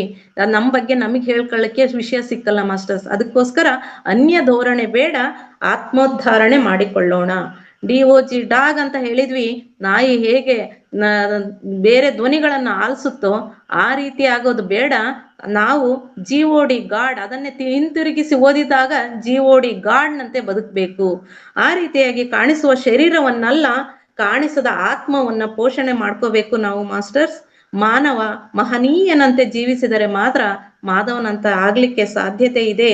ನಾವು ಊರ್ಧ್ವ ಲೋಕಗಳ ಪ್ರಯಾಣ ಸಾಗಿಸ್ಬೇಕು ಅಂದ್ರೆ ಧೈರ್ಯ, ಬೆಳಕು, ಪ್ರೀತಿ, ತಾಳ್ಮೆ, ಸತ್ಯ, ಸಂತೃಪ್ತ ಭಾವನೆಯಿಂದ ನಮ್ಮ ಜೀವನ ತುಂಬಿದಾಗ, ಆನಂದಮಯ ಜೀವನ ಆಗಿದ್ದಾಗ ಮಾತ್ರ ಊರ್ಧ್ವ ಮೇಲೆ ಹೇಗಿದೆಯೋ ಕೆಳಗೆ ಹಾಗೆ ಜೀವಿಸಿದಂತಾಗುತ್ತದೆ. ಕೆಳಗೆ ಈ ರೀತಿಯ ಜೀವನ ಆದ್ರೆ ಮಾತ್ರ ಮೇಲಿನ ಜೀವನ ಅತ್ಯುತ್ತಮವಾಗಿರುತ್ತದೆ. ಆತ್ಮ ಅಂತಕ್ಕಂಥದ್ದು ಕೆಸರಿದ್ರೂ ಕೂಡ ಕೆಸರಿನಲ್ಲಿ ಕಮಲ ಹೇಗೆ ಅರಳುತ್ತೋ ಆ ರೀತಿಯಾಗಿ ಭೂಮಿ ಮೇಲೆ ಏನೇ ಕಷ್ಟ, ನಷ್ಟ, ನೋವುಗಳಿದ್ರು ನನಗೆ ಇಂಥ ಕ್ಷಣದಲ್ಲಿ ಇದೇ ನೋವು ಬರ್ಲಿ, ಕಾರಣ ಕಾರ್ಯ ಸಂಬಂಧ ಇಟ್ಕೊಂಡೆ ನಾವು ಪ್ರತಿಯೊಂದನ್ನು ಆಯ್ಕೆ ಮಾಡ್ಕೊಂಡ್ ಬಂದಿರ್ತೀವಿ. ಈ ಕೆಸರಿನಲ್ಲಿ ಕಮಲ ಅರಳಿದಂತೆ ನಮ್ಮ ಆತ್ಮವನ್ನು ಅರಳಲು ಆಯ್ಕೆ ಮಾಡಿಕೊಂಡಂತ ಈ ಜೀವನ ಸಾಗಿಸ್ಲಿಕ್ಕೆ ನರಳಾಟ ಬೇಡ, ಅರಳಿಸೋಣ, ನಮ್ಮ ಆತ್ಮೋನ್ನತಿಯನ್ನ ಪಡೆಯೋಣ ಅಂತ ಹೇಳ್ತಾ ಮಾಸ್ಟರ್ಸ್, ನಾವು ಎಲ್ಲ ಕೂಡ ಇನ್ಫಾರ್ಮೇಶನ್ ಅನ್ನ ದಿನಾಲೂ ಕೂಡ ಒಬ್ಬೊಬ್ರು ಜ್ಞಾನ ಹಂಚಿಕೆಗೆ ಬರ್ತಾರೆ, ಇನ್ಫಾರ್ಮೇಶನ್ ಅನ್ನ ಕಲೆಕ್ಟ್ ಮಾಡ್ಕೊಂತೀವಿ.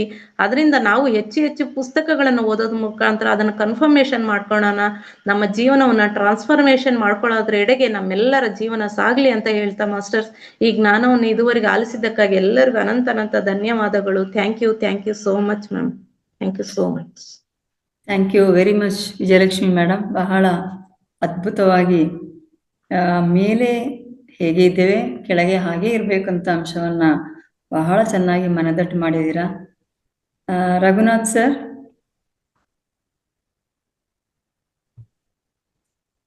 ರಘುನಾಥ್ ತಲ್ವಾರ್ ಸರ್ ಮ್ಯೂಟ್ ಆಗಿದಾರ?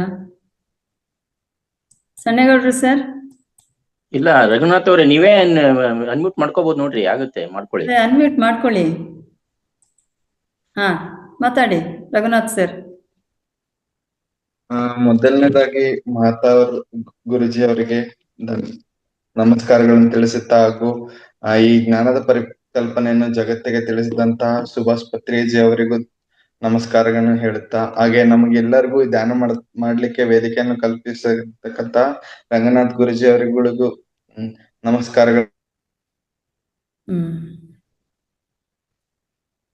ಹೇಳುತ್ತಾ, ಮತ್ತು ನಮಗೆಲ್ಲರಿಗೂ ತಕ್ಕಂತಹ ಮ್ಯಾಮ್ ಕೂಡ ನಮ್ಮ ಕಡೆಯಿಂದ ನಮಸ್ಕಾರಗಳನ್ನು ಹೇಳುತ್ತಾ, ಇವತ್ತಿನ ಟಾಪಿಕ್ ಬಂದ್ಬಿಟ್ಟು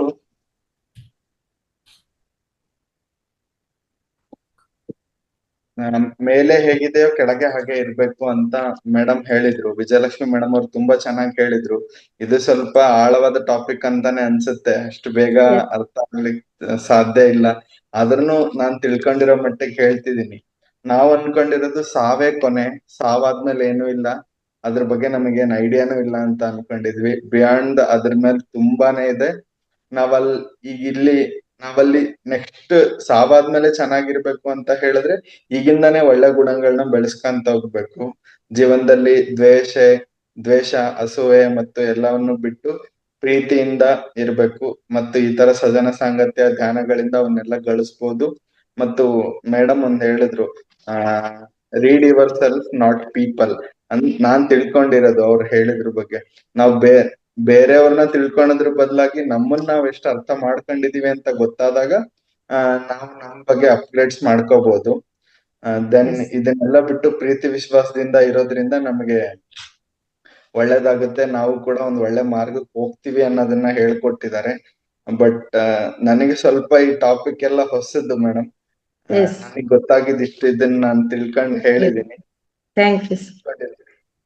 Thank you. Thank you Thank you madam. so Thank you so much.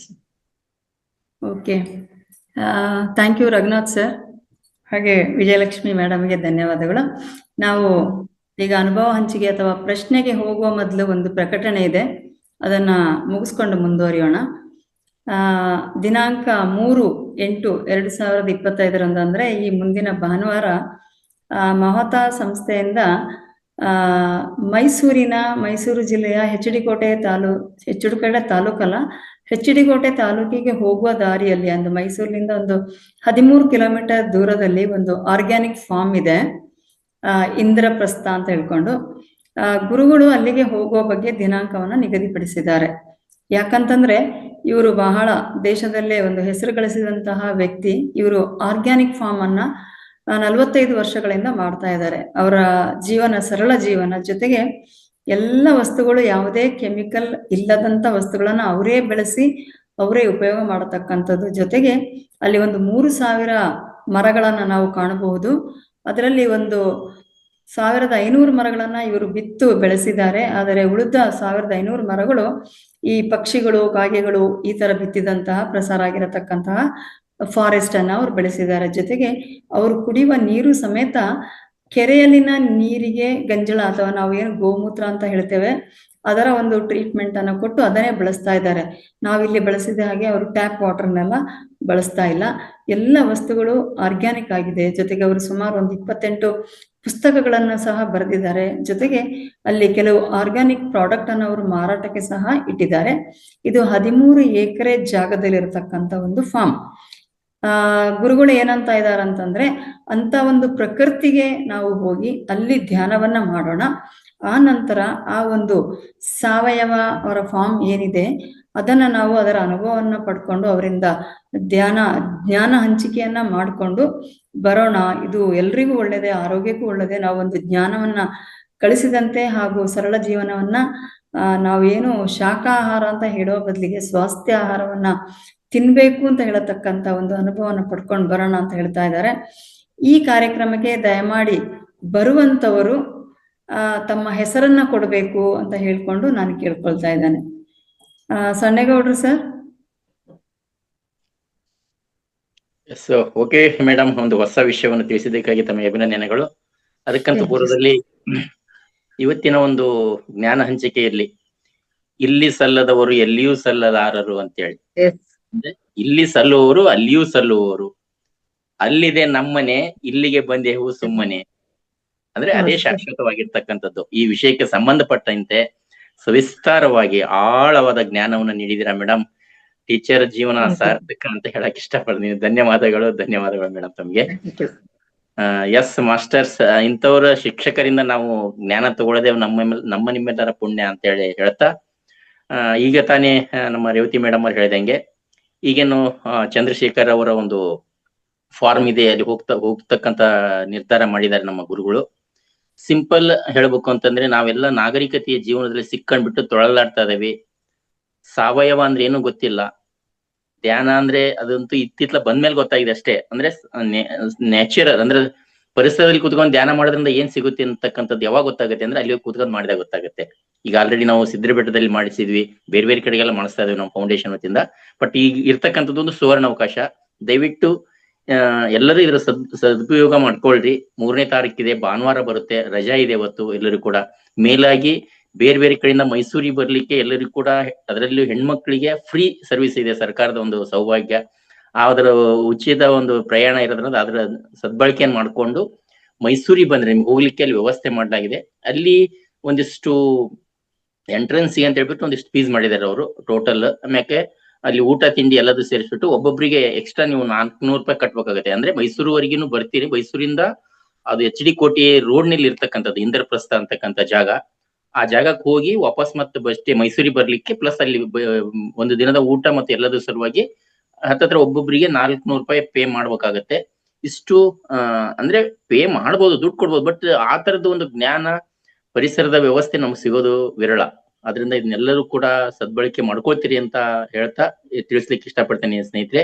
ಯಾರೆಲ್ಲ ನೀವು ಬರ್ಬೇಕು ಅಂತೀರಾ, ನಿಮ್ಮ ಫೋನ್ ನಂಬರ್ನ ಇಲ್ಲಿ ರೇವತಿ ಮೇಡಮ್ ಅವ್ರ ನಂಬರ್ ಇದೆ, ಆ ನಂಬರಿಗೆ ಕಾಲ್ ಮಾಡಿನೂ ಕೂಡ ಹೇಳ್ಬೋದು, ಮೆಸೇಜ್ ಮಾಡ್ಬಿಟ್ಟು ತಿಳ್ಕೊಬಹುದು, ಅಥವಾ ನಮ್ಮ ವಾಟ್ಸ್ಆಪ್ ಗ್ರೂಪ್ ನಲ್ಲಿ ಯಾರೆಲ್ಲ ತಿಳಿಸಕ್ ಸಾಧ್ಯತೆ ಐತಿ ಅಲ್ಲೂ ಕೂಡ ತಿಳಿಸಬಹುದು. ನಿಮ್ಗೆ ಯಾರೆಲ್ಲ ಲೀಡರ್ ಗೊತ್ತಿದ್ರೆ ಅವ್ರು ಕೂಡ ನೀವು ಹೇಳ್ಬೋದು. ಓಕೆ, ಇಷ್ಟು ಅಶ್ವಿನಿ ಮೇಡಮ್ಗೆ ಮತ್ತೆ ಗೌರಿ ಮೇಡಮ್ ಅವರಿಗೆ ಹೆಸರು ಕೊಟ್ಟು ಫೋನ್ ನಂಬರ್ ಕೊಟ್ಟರು ಒಳ್ಳೇದು. ಎಸ್, ಮೇಲಾಗಿ ನಾವೇನು ಗ್ರೂಪ್ ನಲ್ಲಿ ಯಾರೆಲ್ಲ ಇದ್ರೆ ಆ ಗ್ರೂಪ್ ನಲ್ಲಿ ಮೆಸೇಜ್ ಆಲ್ರೆಡಿ ಹಾಕಿದೀವಿ. ಅದ್ರ ಕೊನೆಗೆ ಅಡ್ರೆಸ್, ಹೋಗೋದು ಬರೋದು ಎಲ್ಲ ಇನ್ಫಾರ್ಮೇಶನ್ ಕೊಟ್ಟಿದ್ವಿ. ಲಾಸ್ಟ್ ಇಬ್ಬರು ನಂಬರ್ ಕೊಟ್ಟು ಕೂಡ ಅಲ್ಲಿ ಹಾಕಿದ್ವಿ. ಆ ನಂಬರಿಗೆ ನೀವು ನೇರವಾಗಿ ಫೋನ್ ಮಾಡಿ ನಾವು ಬರ್ತಿದ್ವಿ ಅಂತ ಹೇಳಿದ್ರೆ ಆ ಹೆಸರು ನಿಮ್ಮಲ್ಲಿ ಕೌಂಟಿಗೆ ತಗೊಳ್ತಾರ. ಇಷ್ಟು ನಿಮಗೆ ತಿಳಿಸ್ಬೇಕಾಗಿರ್ತಕ್ಕಂಥ ಇನ್ಫಾರ್ಮೇಶನ್ ಮಾಸ್ಟರ್ಸ್. ಮುಂದುವರಿದೀಗ ಇವತ್ತಿನ ಒಂದು ವಿಜಯಲಕ್ಷ್ಮಿ ಮೇಡಮ್ ಅವರ ಒಂದು ಜ್ಞಾನ ಹಂಚಿಕೆ ಏನ್ ಹೇಳ್ತಾ ಇದೆ, ಅದ್ರ ಬಗ್ಗೆ ಏನ್ ತಿಳ್ಕೊಂಡ್ರಿ, ಅಭಿಪ್ರಾಯಗಳು ಏನು, ಪ್ರಶ್ನೆ ಏನಾದ್ರೂ ಇದ್ರೆ ದಯವಿಟ್ಟು ತಿಳಿಸ್ಲಿಕ್ಕೆ ಲಕ್ಷ್ಮೀ ದೇವಿ ಮೇಡಮ್ ಫಸ್ಟ್ ಅವಕಾಶ ಅವರಿಗೆ ಕೊಡ್ತಾ ಇದ್ದೀವಿ. ಎಸ್, ವೆಲ್ಕಮ್ ಮೇಡಮ್, ಮಾತಾಡಿ. ಮ್ಯೂಟ್ ಮಾಡ್ಕೊಂಡ್ರಿ, ಮತ್ತೆ ಅನ್ಮ್ಯೂಟ್ ಮಾಡ್ಕೊಂಡು. ಎಲ್ಲರಿಗೂ ನಮಸ್ಕಾರ. ವಿಜಯಲಕ್ಷ್ಮಿ ಮೇಡಮ್ ಅವರು ಒಳ್ಳೆ ಜ್ಞಾನ ಹಂಚಿದ್ದಾರೆ, ಅದ್ರ ಬಗ್ಗೆ ಪ್ರಶ್ನೆ ಏನಿಲ್ಲ. ಬಟ್ ನಮ್ಗೆ ಮುಂದಿನ ಜೀವನ ಹೇಗೆ ಅಂತ ಗೊತ್ತಿಲ್ಲ, ನಾವು ಸತ್ ಮೇಲೆ ಯಾಕೆ ಗೊತ್ತಿರ್ಲಿಲ್ಲ. ಈಗ ಅದ್ರ ಬಗ್ಗೆ ಈಗ ಸ್ವಲ್ಪ ಗೊತ್ತಾಯ್ತು. ಅವ್ರು ಹೇಳ್ದಾಗೆ ನಾವು GOD ಗಾಡ್ ಆಗ್ಬೇಕು, DOG ಡಾಗ್ ಆಗ್ಬಾರ್ದು. ತುಂಬಾ ಚೆನ್ನಾಗಿ ಹೇಳ್ತಿದ್ದಾರೆ. ತುಂಬಾ ಧನ್ಯವಾದಗಳು. Thank you so much. Venkataramana sir, ನಿಮ್ಗೆ ಅವಕಾಶ, ಮಾತಾಡಿ.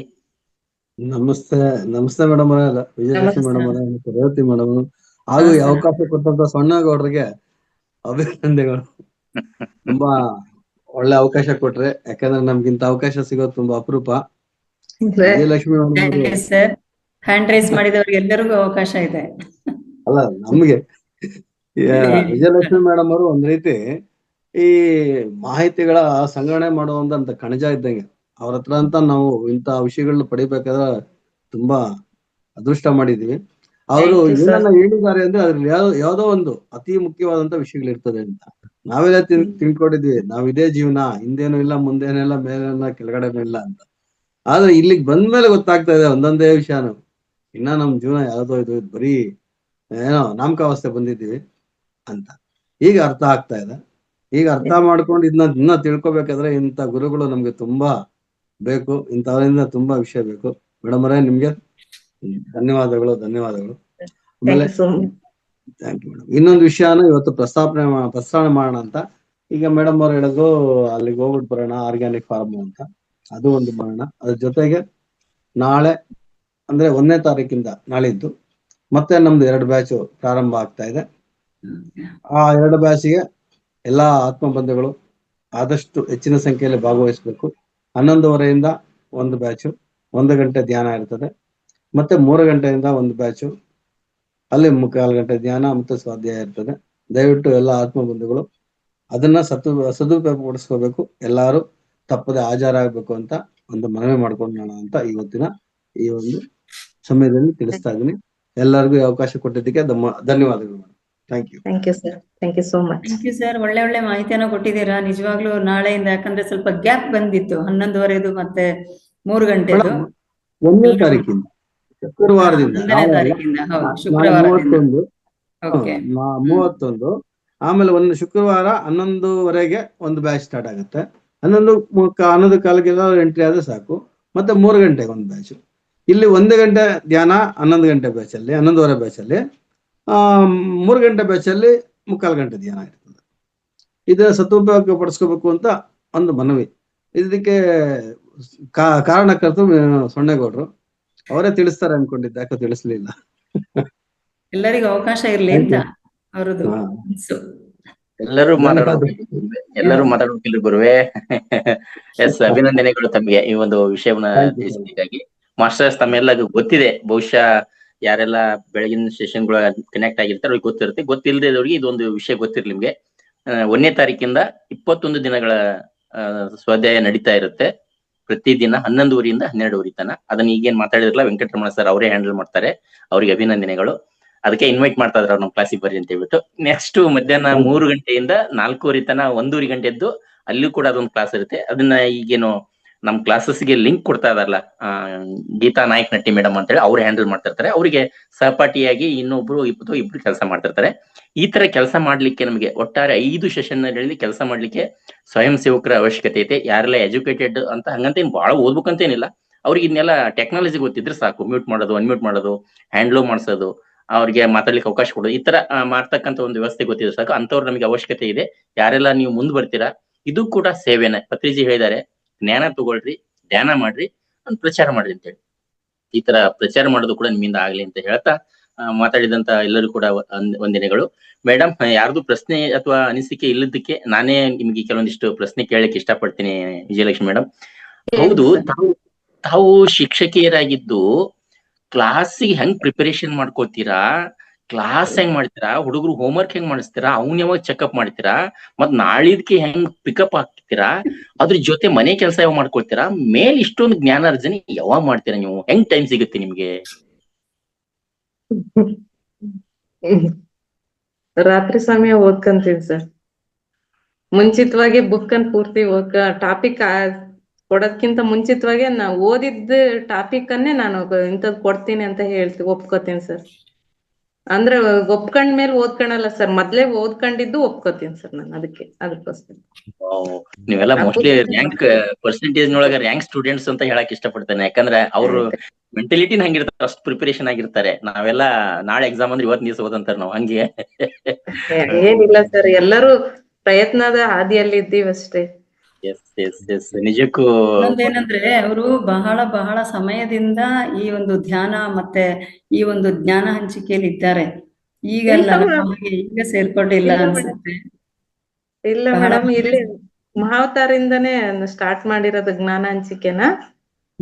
ಜ್ಞಾನಕ್ ಬಂದನು ಏನ್ ತುಂಬಾ ವರ್ಷ ಆಗಿಲ್ಲ ಮೇಡಮ್, 3 ವರ್ಷ ಆಯ್ತು ಅಷ್ಟೇ. ಆದ್ರೆ ಅದ್ಭುತವಾಗಿದೆ. ತಾವು ಸಣ್ಣೇಗೌಡ್ರು ಹೇಳ್ದಂಗೆ ಅದು ಎಸ್ಪೆಷಲಿ ನೀವು ಮಾತಾಡತಕ್ಕಂತ ವಿಷಯ ಇದೆಯಲ್ಲ, ನಮ್ಮ ರಘುನಾಥ್ ಸರ್ ಯಂಗ್ಸ್ಟರ್ ಹೇಳಿದ ಹಾಗೆ ಒಂಥರ ಹೊಸದು, ಮತ್ತೆ ತುಂಬಾ ಒಂಥರ ಕಷ್ಟ. ಅದನ್ನ ಅಷ್ಟು ಅರ್ಥ ಮಾಡ್ಕೊಂಡು ಅದನ್ನ ಬಿಡಿಯಾಗಿ ಬಿಡಿಸಿ ಮನಸ್ಸಿಗೆ ನಾಟೋ ಹಾಗೆ, ಒಂದು ತಲೆಗೆ ಹೋಗುವ ಹಾಗೆ ಹೇಳ್ತಿರಲ್ಲ, ಅದ್ಭುತ. ನಿಮಗೆ ಕೊಟ್ಟಿರತಕ್ಕಂತ ಪ್ರತಿ ಒಂದು ಸಬ್ಜೆಕ್ಟ್ನು ವಿಷಯನೂ ಹಾಗೇನೆ ಇದೆ. ನಿಜವಾಗ್ಲೂ ಧನ್ಯವಾದಗಳು.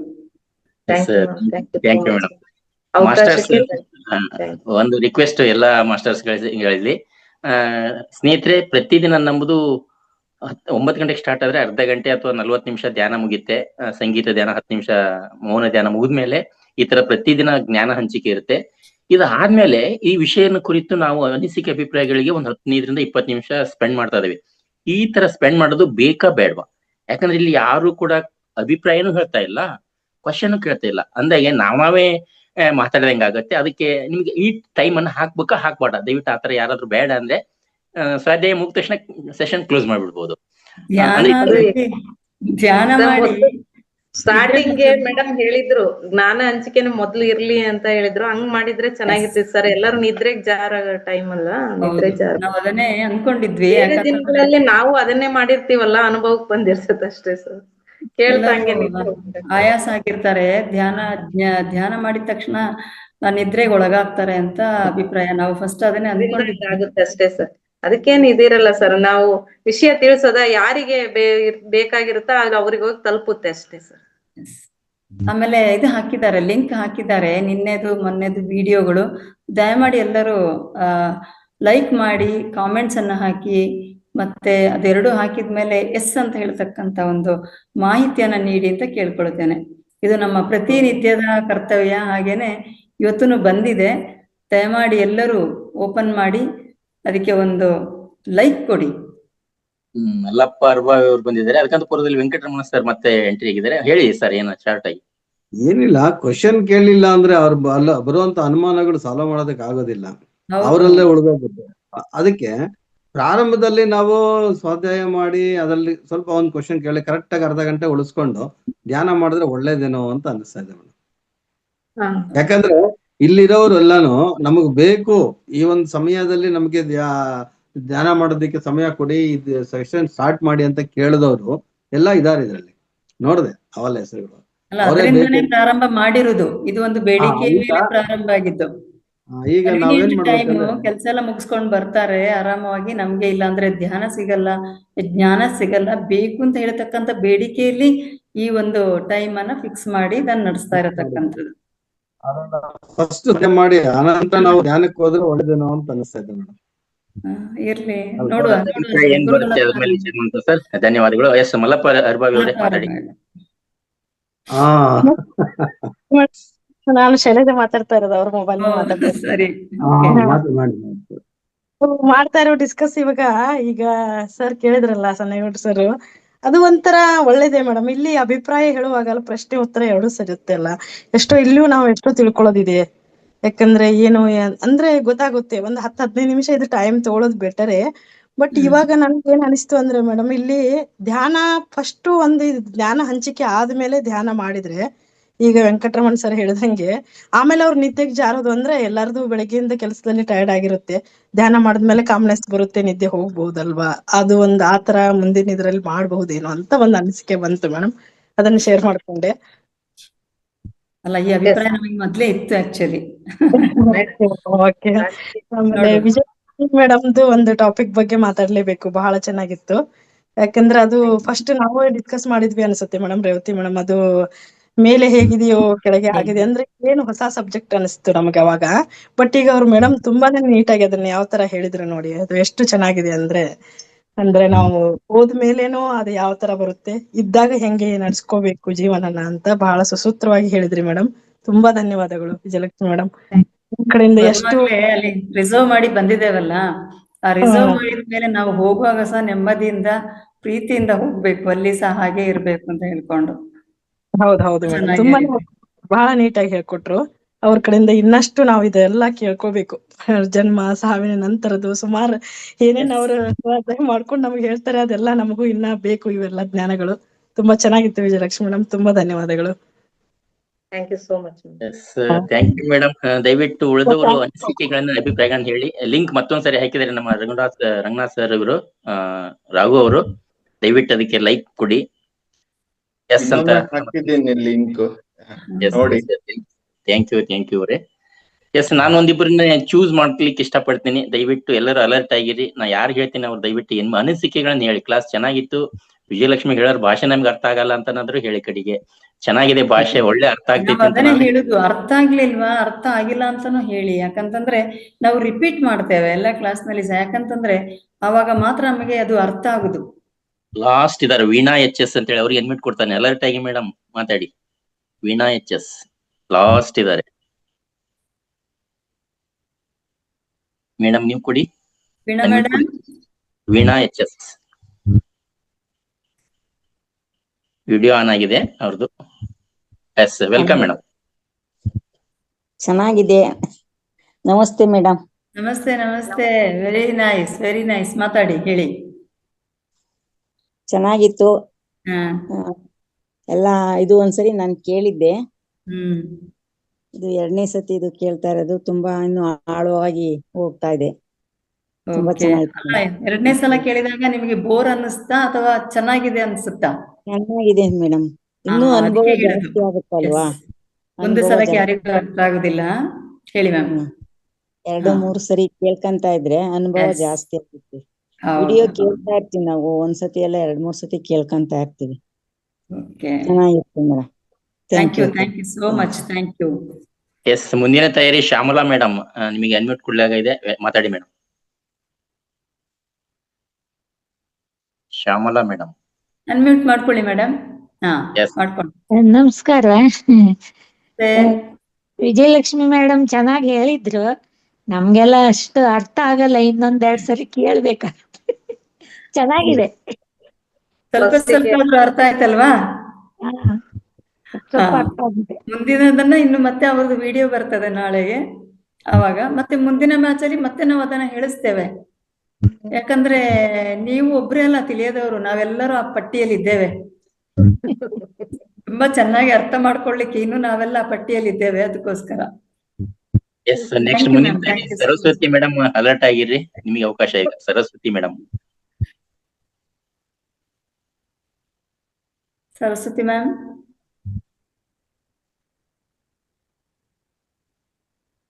ಇಲ್ವಾ?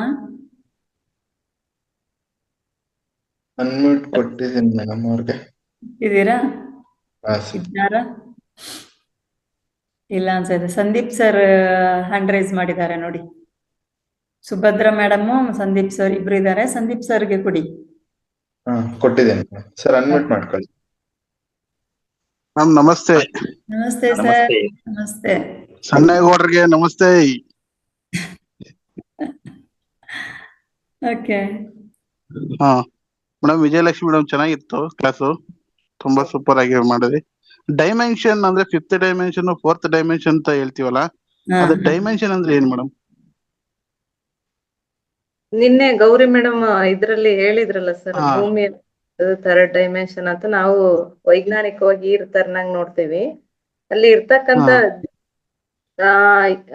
ಅಲ್ಲಿ ಜೀವಿಸ್ತಕ್ಕಂತ ಜೀವಿಗಳಿದಾರಲ್ಲ ಸರ್, ಈಗ ಮುಖ್ಯವಾಗಿ ಹೇಳಿ ಕೆಲವೊಂದು ಅಂಶಗಳನ್ನ, ಆ ಅಂಶಗಳನ್ನ ಹೊಂದಿರ್ತಕ್ಕಂಥ ವ್ಯಕ್ತಿಗಳು ಜಾಸ್ತಿ ಆದಾಗ, ಅಂದ್ರೆ ಇಲ್ಲಿ ಇರ್ತಕ್ಕಂಥದ್ದು ಮನುಷ್ಯರಷ್ಟೇ ಅಲ್ಲ ಸರ್, ಈ ಏನು ಪ್ರಾಣಿಗಳು ಹೇಳ್ತೀವಲ್ಲ ಸರ್, ಅವಕ್ಕೂ ಕೂಡ ಕರುಣೆ ಪ್ರೀತಿಯನ್ನ ತೋರಿಸಿ ಜೀವಿಸಿದಾಗ, ನಮ್ಮಲ್ಲಿ ಪ್ರೀತಿಯ ತತ್ವ ಜಾಸ್ತಿ ಇದ್ದಾಗ ಮಾತ್ರ ನಾವು ಊರ್ಧ್ವ ಲೋಕಕ್ಕೆ ಹೋಗ್ಲಿಕ್ಕೆ ನಮಗೊಂದು ಹೆಂಗೆ ಹಾಲ್ ಟಿಕೆಟ್ ಅಂತ ಎಕ್ಸಾಮ್ ಸೆಂಟ್ರಿಗೆ ಹೋಗ್ಲಿಕ್ಕೆ ಹಾಲ್ ಟಿಕೆಟ್ ಸಿಗ್ತದೆ, ಅಡ್ಮಿಷನ್ ಲೆಟರ್ ಟೈಪ್ ಸಿಗ್ತದೆ ಸರ್ ನಮಗೂ ಕೂಡ ಆತ್ಮಲೋಕಕ್ಕೆ ಹೋಗ್ಲಿಕ್ಕೆ.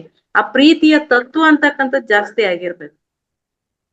ಆ ಧೈರ್ಯಶಾಲಿ ವ್ಯಕ್ತಿಗಳು ಅದಕ್ಕೋಸ್ಕರ ಸರ್ ವಿವೇಕಾನಂದರು ನಮ್ಮ ಭೂಮಿ ಮೇಲೆ ನಮ್ಮ ಭಾರತದಲ್ಲಿ ವಾಸಿಸ್ತಕ್ಕಂಥ ಪ್ರತಿಯೊಬ್ರು ಕೂಡ ಸಿಂಹ ಗರ್ಜನೆ ರೀತಿಯಲ್ಲಿ, ಸಿಂಹ ಯಾವ ರೀತಿ ಧೈರ್ಯಶಾಲಿ ಪ್ರಾಣಿನೋ ಆ ರೀತಿಯ ಧೈರ್ಯ ಇರ್ಬೇಕು ಪ್ರತಿಯೊಬ್ರಲ್ಲೂ ಅಂತ ಭಾವಿಸಿದ್ದೆ ಸರ್. ಅವ್ರದ್ದು ಕೂಡ ಆಧ್ಯಾತ್ಮದಲ್ಲಿ ಧೈರ್ಯ ಅಂತಕ್ಕಂಥದ್ದು ಒಂದು ಮುಖ್ಯವಾದಂತ ಗುಣ ಸರ್. ಫಸ್ಟ್ ಎಲ್ಲದಕ್ಕಿಂತ ಮುಖ್ಯವಾಗಿದ್ದು ಧೈರ್ಯ. ನಾವು ಇಲ್ಲಿ ವಾಸಿಸ್ತಕ್ಕಂಥ ಪ್ರತಿ ಪ್ರಾಣಿನೂ ಕೂಡ ಭಯದಲ್ಲಿ ಜೀವನ ಮಾಡಿದ್ರೆ ಭೂಮಿಗೆ ಒಂದು ರೀತಿ ನೆಗೆಟಿವ್ ಬಂದಂಗ ಸರ್.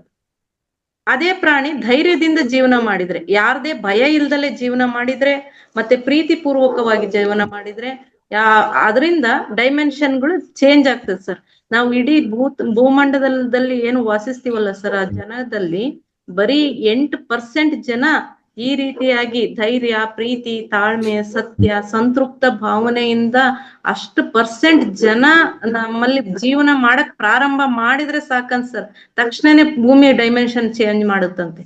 ಅಂದ್ರೆ ಅದಕ್ಕಿಂತಲೂ ಲೋ ಲೆವೆಲ್ ಅಲ್ಲಿ ಜನಗಳು ನಾವು ಜೀವನವನ್ನು ಸಾಗಿಸ್ತಾ ಇದ್ದೀವಿ ಈ ಭಾವನೆಗಳಿಂದ, ಸದ್ಭಾವನೆಗಳಿಂದ. ಅದಕ್ಕೋಸ್ಕರ ಭೂಮಿ ಈಗ ತುಂಬಾ ಕೆಳಮಟ್ಟಕ್ಕೆ ಜಾರಿದೆ ಸರ್. ಅದು ತುಂಬಾ ಭೂತಾಯಿ ಅಂತಕ್ಕಂಥದ್ದು ತುಂಬಾ ವೇದನೆಯಲ್ಲಿದೆ. ಅದಕ್ಕೂ ಕೂಡ ತನ್ನ ಆಹಾರವನ್ನು, ನಮ್ಗೆ ಹೆಂಗ ಆಹಾರ ಅಂತ ಹೇಳ್ತೀವಲ್ಲ ಸರ್, ಅದಕ್ಕೆ ಭೂಮಿಗೂ ಕೂಡ ಒಂದು ಆಹಾರ ಇದೆ. ಆ ಆಹಾರದ ಶಕ್ತಿಯನ್ನ ಡ್ಯಾಮೇಜ್ ಆಗಿದೆ ಈಗ ನಾವು ಮಾಡ್ತಕ್ಕಂಥ ಕೃತ್ಯಗಳಿಂದ. ಆದ್ರಿಂದ ಅದ್ರ ಆಹಾರ ಚೆನ್ನಾಗಾಯ್ತು ಅಂತ ಹೇಳಿದ್ರೆ ಅದು ಡೈಮೆನ್ಷನ್ ಚೇಂಜ್ ಮಾಡ್ಲಿಕ್ಕೆ ಒಂದು ಶಕ್ತಿ ಬರುತ್ತೆ ಸರ್ ಡೈಮೆನ್ಷನ್. ಮೇಡಮ್ ಇವಾಗ ಕೆಲವರು ಹೇಳ್ತಾರೆ ಆಲ್ರೆಡಿ 5th ಡೈಮೆನ್ಷನ್ ಅಲ್ಲಿ ನಾವಿದೀವಿ ಅಂತ ಹೇಳ್ತಾರೆ, 5th ಡೈಮೆನ್ಷನ್ ನಾವಿದೀವಿ ಅಂತ ಹೇಳ್ತಾರೆ. ಅದು 8th ಡೈಮೆನ್ಷನ್ ಹೋಗ್ಬೇಕು ಅಂತ ಇದೆ ಸರ್ ಭೂಮಿ. ಅದೇ ಅದು ಏನು ಅಂತಂದ್ರೆ ಸರ್, ನಾವೀಗ ಮೇಡಮ್ ಹೇಳಿದ್ರಲ್ಲ ಹಾಗೇನೆ ನಮ್ಮ ಮನಸ್ಸು, ಅವ್ರು ಹೇಳ್ತಾರಲ್ಲ ಎಲ್ಲ ಹದಗೆಟ್ಟು ಹೋಗಿದೆ ಅಂತ ಹೇಳ್ಕೊಂಡು, ಯಾಕೆಂತಂದ್ರೆ ನಮ್ಮ ಮನಸ್ಸು ಹದಗೆಟ್ಟಿದೆ, ಹಾಗೆ ನಮ್ಮ ಚೈತನ್ಯ ಹದಗೆಟ್ಟಿದೆ, ನಮ್ಮ ಆತ್ಮ ಹದಗೆಟ್ಟಿದೆ, ಸತ್ಯ, ಧ್ಯಾನದ ಮಟ್ಟ ಇದೆಲ್ಲವೂ ಸಹ ಒಂದು ಸ್ಟೇಟಸ್ಗೆ ಬಂದಿಲ್ಲ, ಅದು ಆ ಲೆವೆಲ್ಗೆ ಬಂದಿಲ್ಲ. ಆದ ಕಾರಣ ಇನ್ನೂ ನಾವು ಈ ಡೈಮೆನ್ಷನ್ ಅಂತ ಹೇಳಿದಾಗ ಅದೆಲ್ಲವೂ ಆ್ಯಡ್ ಆಗುತ್ತೆ. ಆ ಡೈಮೆನ್ಷನ್ ಒಳಗೆ ನಮ್ಮ ಸತ್ಯ, ನಮ್ಮ ಧರ್ಮ, ನಮ್ಮ ಧ್ಯಾನ, ನಮ್ಮ ಆತ್ಮ ಅಂದ್ರೆ ಒಳ್ಳೆ ಅಂತದ್ದು ಇರ್ಬೇಕು ಅಂತ ಹೇಳತಕ್ಕಂಥದ್ದು. ಅದು ಒಳ್ಳೇದಿಲ್ಲ ಅಂದಾಗ ಆ ಡೈಮೆನ್ಷನ್ ಚೇಂಜ್ ಆಗುತ್ತೆ. ಕೇಳ್ತಾ ಇಲ್ಲ ಮ್ಯಾಮ್, ಹೇಳಿ ವಿಜಯಲಕ್ಷ್ಮಿ ಮೇಡಮ್ ಹೇಳಿ.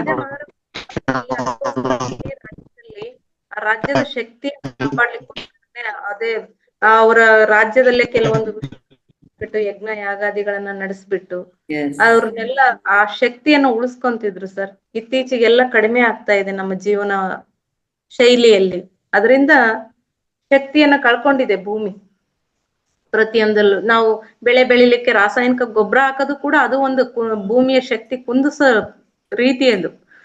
ಈ ರೀತಿ ಎಲ್ಲ ನಮ್ಮ ಜೀವನ ಶೈಲಿಯಿಂದನೇ ನಮ್ಮ ಶಕ್ತಿ ಅಂತಕ್ಕಂಥದ್ದು ಭೂಮಿ ಶಕ್ತಿ ಕಳ್ಕೊಂಡಿದೆ ಸರ್. ಆ ಶಕ್ತಿಯನ್ನ ಹೆಚ್ಚು ಮಾಡಿಸ್ಲಿಕ್ಕೋಸ್ಕರನೇ ಇವೆಲ್ಲ ಪ್ರಯತ್ನಗಳು ಸರ್. ಪಿರಮಿಡ್ ಅವನ್ನ ಸ್ಥಾಪನೆ ಮಾಡದಿರೋದು, ಅವನು ಅದನ್ನು ಬಳಕೆ ಮಾಡ್ಕೊಂಡು ಜನಗಳು ತಮ್ಮ ಜೀವನ ಸ್ಥಿತಿಯನ್ನ ಸುಧಾರಣೆ ಮಾಡ್ಕೊಳ್ಳೋದಿರ್ಬೋದು, ಅವರ ಜೀವನ ಶೈಲಿಯನ್ನು ಉತ್ತಮಗೊಳಿಸ್ಕೊಳ್ಳೋದಿರೋದು, ಇದೆಲ್ಲದೂ ಕೂಡ ಭೂಮಿಗೆ ಡೈಮೆನ್ಷನ್ ಚೇಂಜ್ ಮಾಡ್ಲಿಕ್ಕೆ ಒಂದು ಶಕ್ತಿ ಸರ್. ಪ್ರತಿಯೊಬ್ಬರದು ಒಂದು ಪ್ರಯತ್ನ.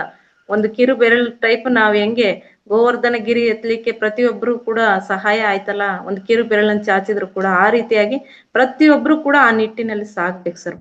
ಭೂಮಿಯ ಡೈಮೆನ್ಷನ್ ಚೇಂಜ್ ಆಗ್ಲಿಕ್ಕೆ, ನಮ್ಮ ಶಕ್ತಿಯನ್ನು ಕೊಡ್ಲಿಕ್ಕೆ ನಾವು ಪ್ರತಿಯೊಬ್ರು ಆ ನಿಟ್ಟಿನಲ್ಲೇ ಹೋಗ್ಬೇಕು ಸರ್.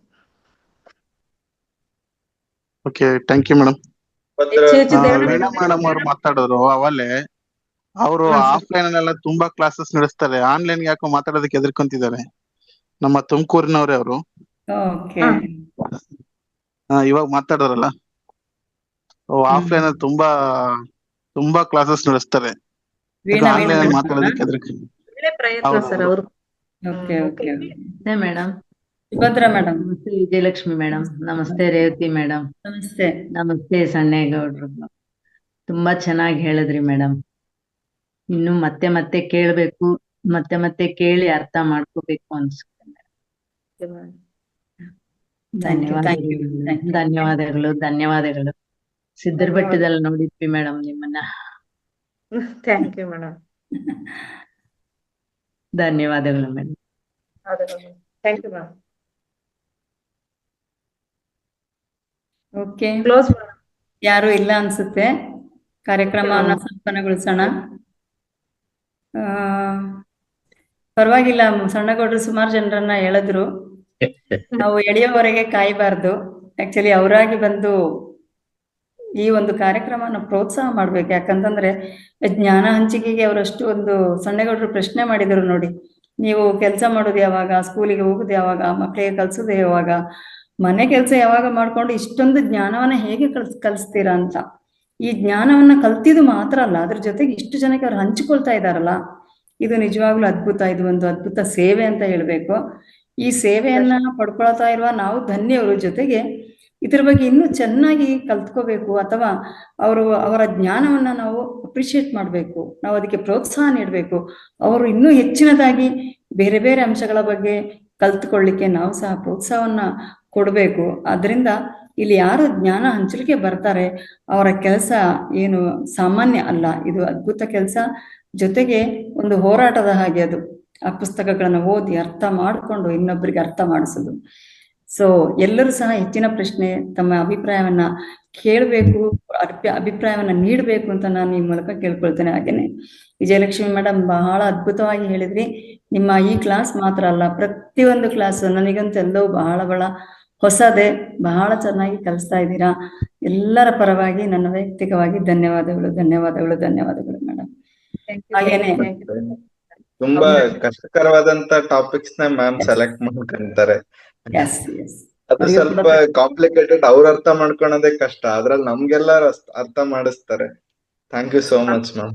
ಅಂತೀರಲ್ಲ ಸರ್, ಅದಕ್ಕೆ ಧನ್ಯವಾದಗಳು. ನೀವೆಲ್ಲ ನಿಮಗೆಲ್ಲ ತಿಳ್ಕೊಬೇಕು ಅಂತ ಇರುತ್ತೆ ಸರ್, ಅದಕ್ಕೋಸ್ಕರ ಆ ಟಾಪಿಕ್ ನನಗ್ ಬಂದಿರುತ್ತೆ ಹೇಳಕ್ ಒಂದು ಅವಕಾಶ ಅಷ್ಟೇ. ನೀವೆಲ್ಲ ಕೊಟ್ಟಿರೋ ಅವಕಾಶ. Thank you sir. ಹಾಗೇನೆ ಎಲ್ಲರೂ ಸಹ ಧ್ಯಾನ ಬಂಧುಗಳು ಧ್ಯಾನಕ್ಕೆ ಸಹಕರಿಸಿ ಧ್ಯಾನವನ್ನ ಮಾಡಿದೀರಾ, ಹಾಗೆ ಜ್ಞಾನವನ್ನು ಸಹ ಪಡ್ಕೊಂಡಿದ್ದೀರಾ. ಎಲ್ರಿಗೂ ಧನ್ಯವಾದಗಳು. ಇಬ್ರು ಕೋಹೋಸ್ಟ್ಗಳಿಗೆ ರಘುನಾಥ್ ಸರ್ ಮತ್ತೆ ಸಣ್ಣಗೌಡ್ರು ಅವರಿಗೆ ಸಹ ಬಹಳ ಚೆನ್ನಾಗಿ ನಿರ್ವಹಿಸ್ತಾ ಇದ್ದಾರೆ, ಅವರಿಗೂ ಸಹ ಧನ್ಯವಾದಗಳು. ಜೊತೆಗೆ ನಮ್ಮ ಈ ಒಂದು ಅದ್ಭುತ ವೇದಿಕೆಯನ್ನ ಕಲ್ಪಿಸಿಕೊಟ್ಟಿರತಕ್ಕಂತ ನಮ್ಮ ಮಹಾತಾರ್ ಸಂಸ್ಥೆಯ ಸಂಸ್ಥಾಪಕರಾದ ರಂಗನಾಥ್ ಸರ್ಗೆ ಹಾಗೂ ಅವರ ಸಿಬ್ಬಂದಿ ವರ್ಗದ ಸಹ ಅನಂತ ಧನ್ಯವಾದಗಳನ್ನ ಹೇಳುತ್ತಾ ನಾವು ಈ ಕಾರ್ಯಕ್ರಮವನ್ನ ಸಂಪನ್ನಗೊಳಿಸೋಣ. Thank you all. Thank you so much.